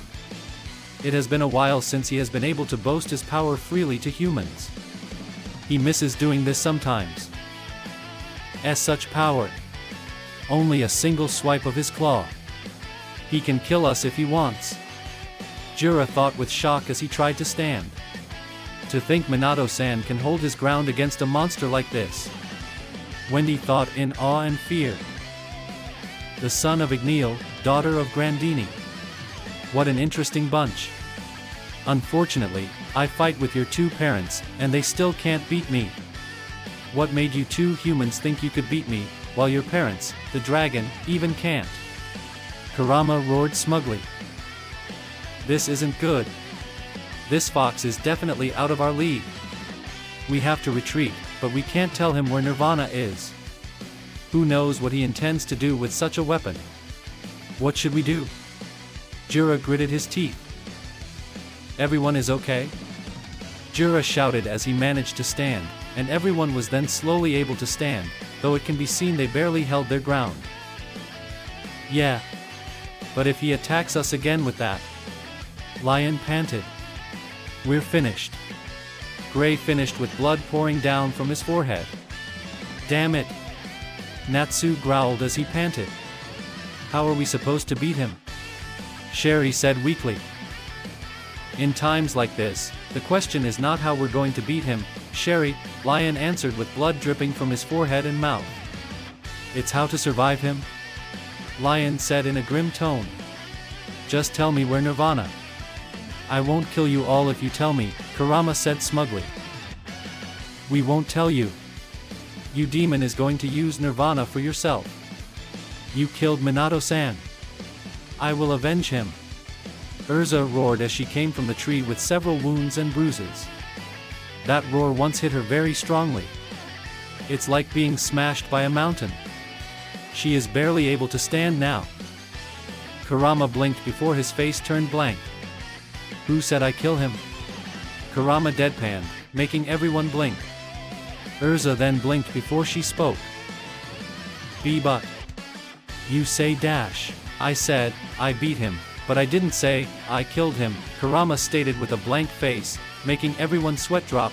Then. What did you do to him? Why are you here? Where is Minato-san? Wendy yelled to the fox. Indeed, I attack him and beat him because I'm bored. However, I didn't kill him. For humans, he is pretty strong. Stronger than all of you in here. He gave me a good fight, so I didn't kill him to respect him, but he asked me a favor since he was wounded. He said about destroying Nirvana. Kurama let out an evil laugh before speaking again. Let's see the fruits of the seed that you have planted, Naruto.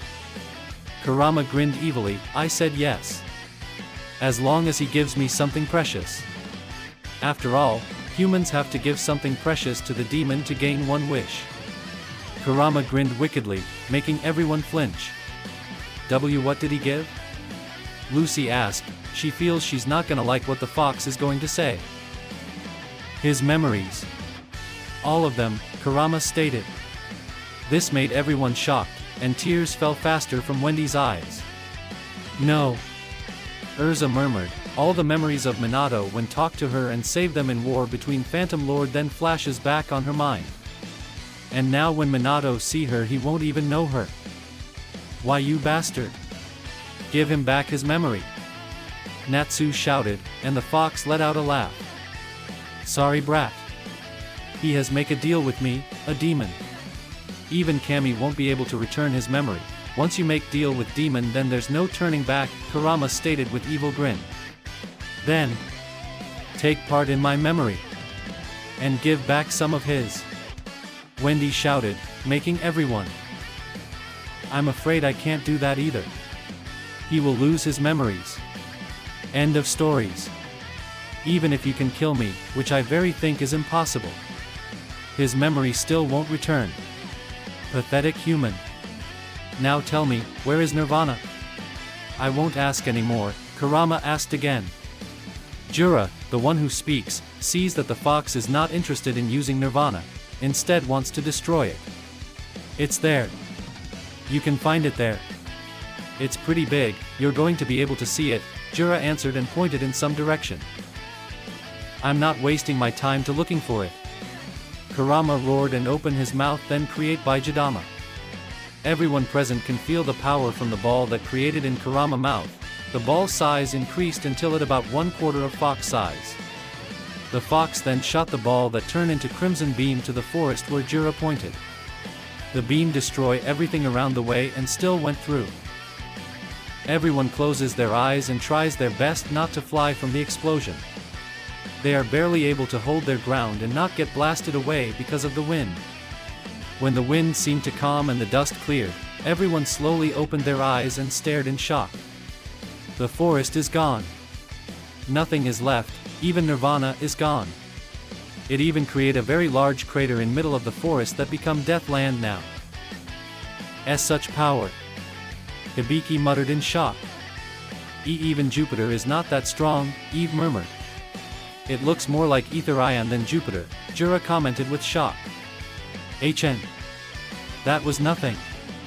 I can create bigger if I want. I will take my leave then. The deal has been done. Kurama stated, but then he took a glance at the group. I don't know what you're thinking. But for me your so-called Minato lost his memories in vain. He charged to the group of demons without know their strength and where he fighting. If only he sacrificed one village perhaps he won't lost his memories now. But he charged when the demons still together and attacking them in my territory, Kurama stated. Don't you talk that way about Minato-san. He's a hero. He sacrificed his memory for the village. Wendy shouted in rage. Urza and everyone, even Ichiya, also glared deadly to the fox. And for what? The village didn't know about him. He charged at the demons before they could attack the village, just so no one would die, but in the end, he won't be remembered. He didn't even remember himself right now or his heroic act. He will be forgotten in history. Or worse. Some people will manipulate him and turn him into a destroyer of the world, that making him into the thing he never wanted to become. I have seen his power, and he is stronger than you so-called 10 wizard saints. Kurama replied coolly. How? How could you say that? You know his act is noble. How could you? You are the witnesses of his act. Gray yelled as he recalled when Deliora attacked his village and when you are sealed Deliora. Kurama only snorted, hearing this. What would you have me say?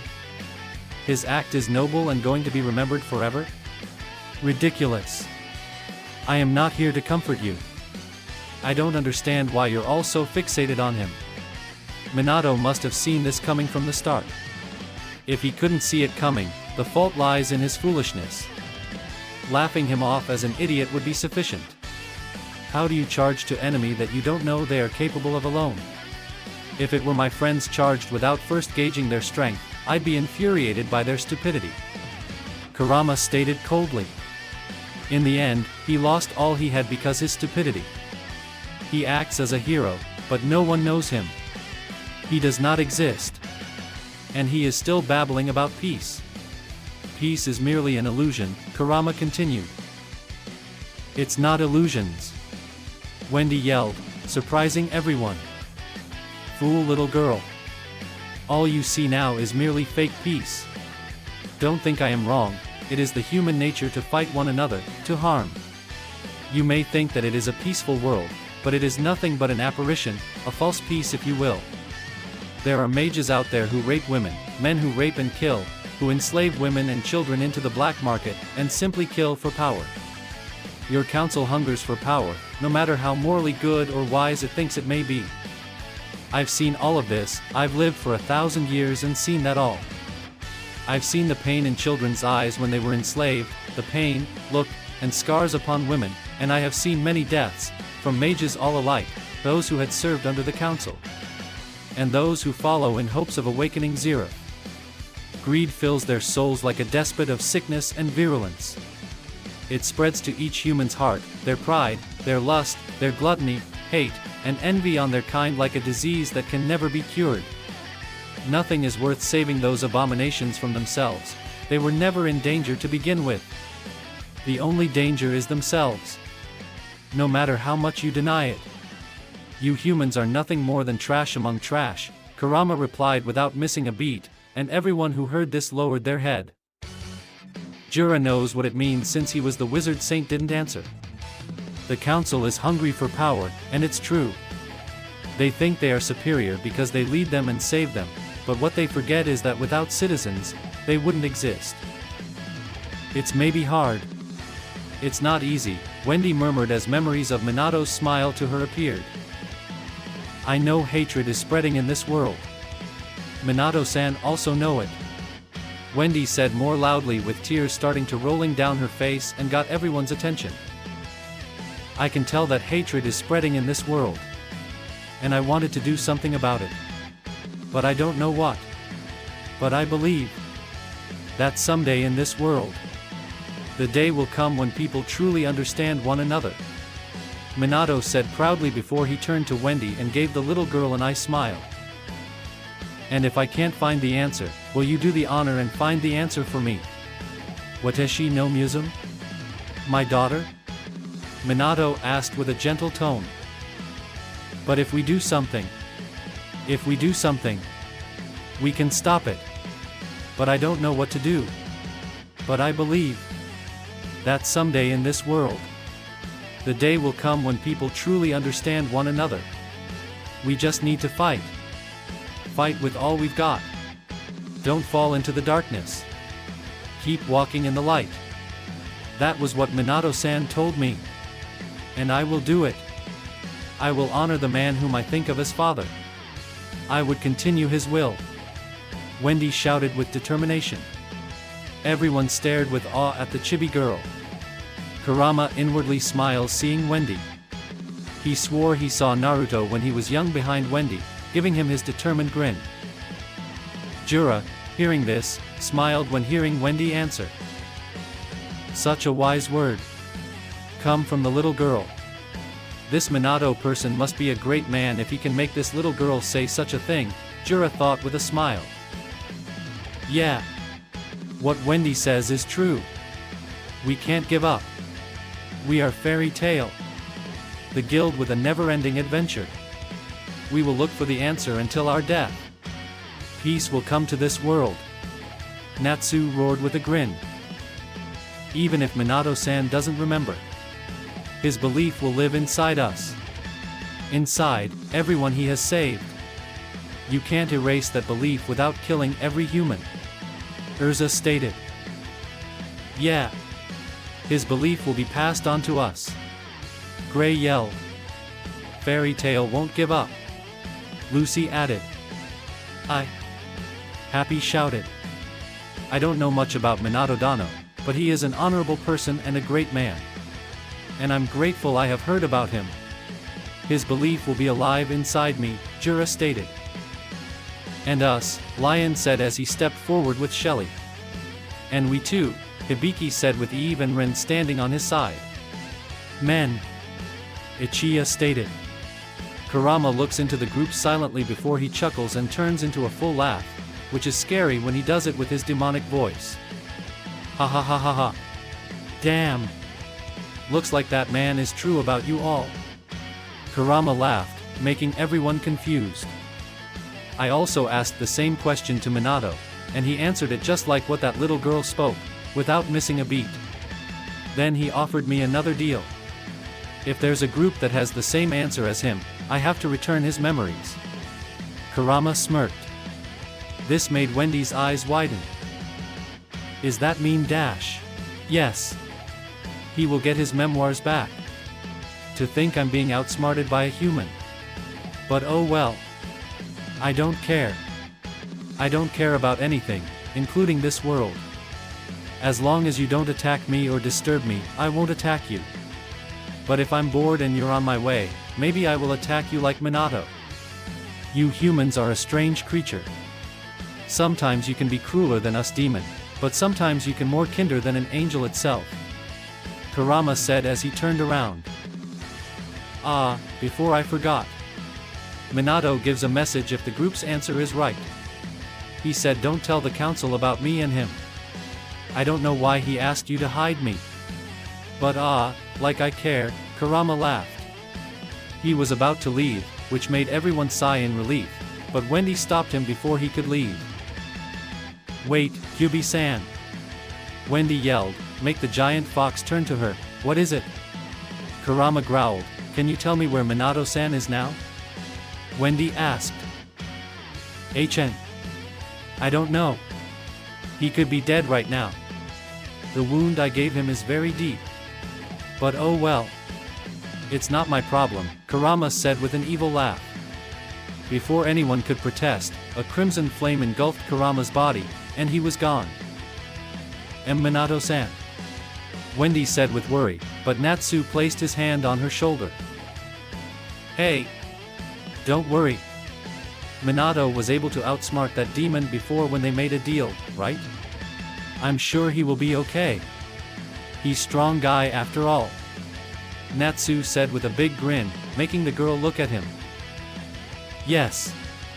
Minato-san is our strong person. He will survive. Urza added with a smile. But why didn't he want to be known to the council? Sherry asked this to also get everyone's attention. Jura, the one who answers it. I think I understand. Imagine what the council will do if they find out about Minato-san's power. He can fight toe-to-toe with that demon fox, whom we weren't able to hurt even with our power combined. The council will try to manipulate him under their control, Jura answered as he recalled the council deed. And the fox? Happy asked. It's because if someone knows there are some demons who can revive Zerif demons with ease, it will cause massive chaos and panic. The demon fox said before he wasn't interested in taking over the world, he was only sleeping. He is not in danger as long as we do not attack him. But knowing the council, they will shoot ether ion at him, and I'm sure it's not going to be able to kill him, seeing that he can blast something similar to ether ion easily. And after getting attacked, he will bring his wrath to the world, and imagine what is going to happen. Hibiki answered with a stern, and everyone can imagine already what is going to happen if the demon rampages. Thousands of innocents will be dead. And chaos will erupt in the world. This is only for us to know. We can't tell anyone about this. Not even our guild master. This is a very big secret. The world depends on this, Urza added sternly and glared at the fairy tale member, making them cringe. I agree with Urzadano. I won't tell a single soul about this, Jura commented. A few months have passed since that event.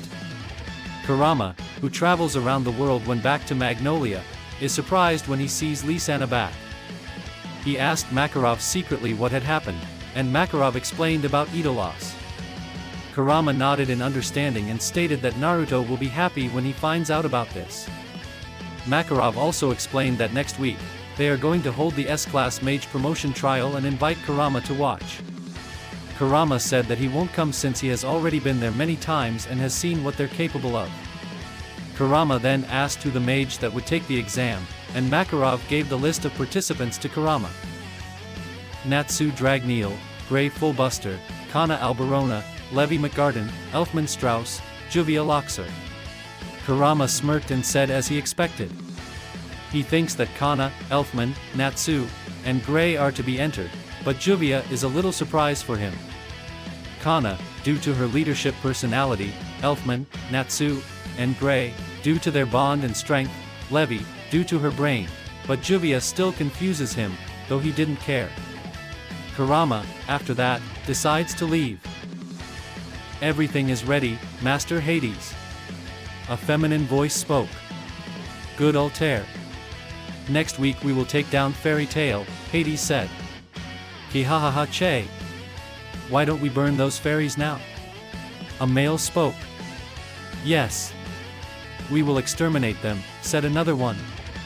Lower your voice, Zankro, Rusty Rose. Another voice spoke. Che. You're the one who talks to Azuma. Zankro growled. Calm down, everyone, don't fight.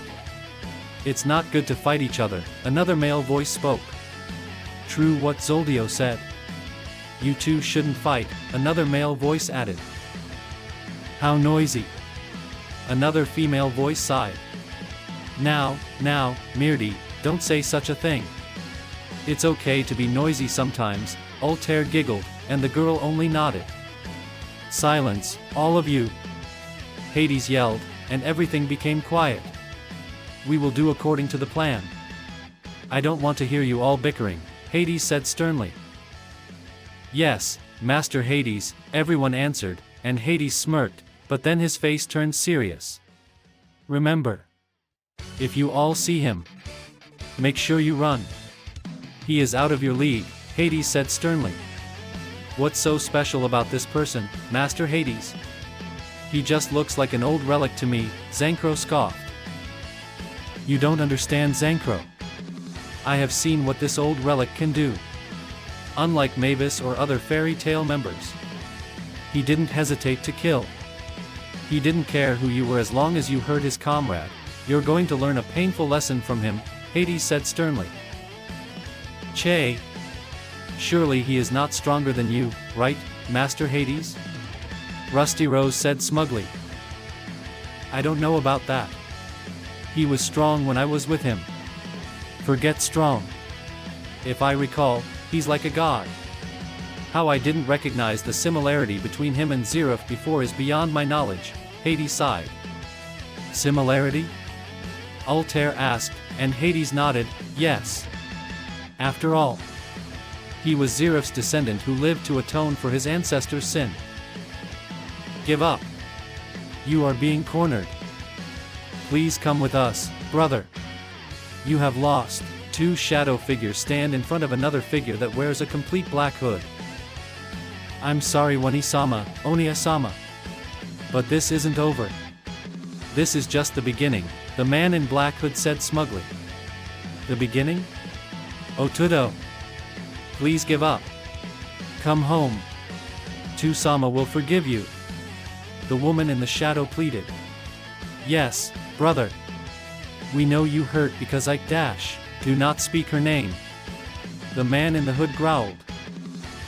You all let her die. Two-sama didn't want to resurrect her. He can revive her, but he refuses. Even with all that power, but he is still naive. He can become God. But he stays as human. The man in the hood growled again. Brother. You know why Two-sama didn't want to resurrect dead people. We already talked about this.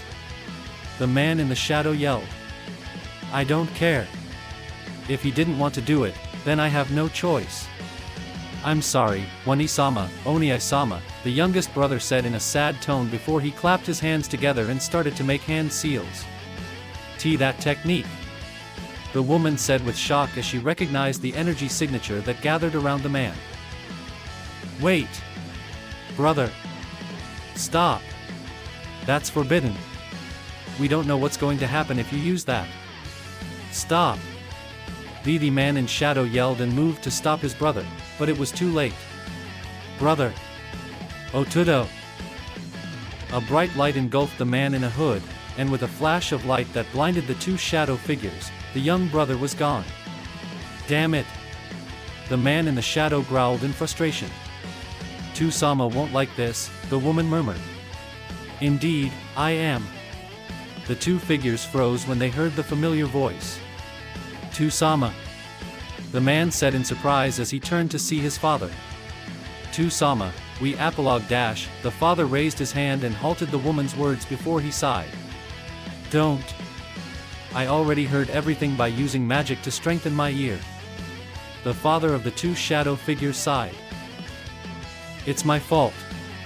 I shouldn't create such a technique. Where he learned that technique from is beyond my knowledge. The father said with a bitter voice. Father, if you wish we could dash. No. Just one person is enough. We don't know what will happen if you two also go. The father said sternly, and his children nodded. I don't know what chaos he will bring. Hopefully, someone will stop him. That technique will make him vulnerable for 3 days. Let's go home for now. Your mother needs to know this, the father sighed. Hi. Two-sama. The sister and brother said in unison. Mao. Don't call me that. Call me Two-chan like when you were kids, the father pouted, making his son groan. Please, Tusama, act like a real father. You are the leader of this world. Don't crush everyone's imagination about you, his son sighed. Ooh, come on Otudo. Tu-chan is not that bad. He just loves us, right Tu-chan? The woman giggling as she hugs her father. Not you too, Ne-sama. The man said indignantly.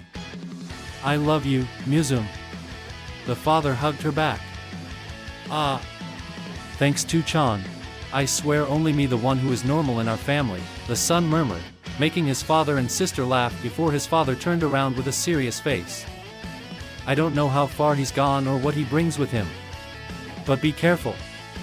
I know you will be able to stop him. After all, only the father that able to stop his son, the father thought. Okay, sadly chapter is over, and large thanks to the writer with bad grammar TT for this amazing story. Yes, that's her name. If you enjoyed it, just leave a like and subscribe with a post notification, so when the chapter is ready, you will be notified. Okay, see you next one, bye.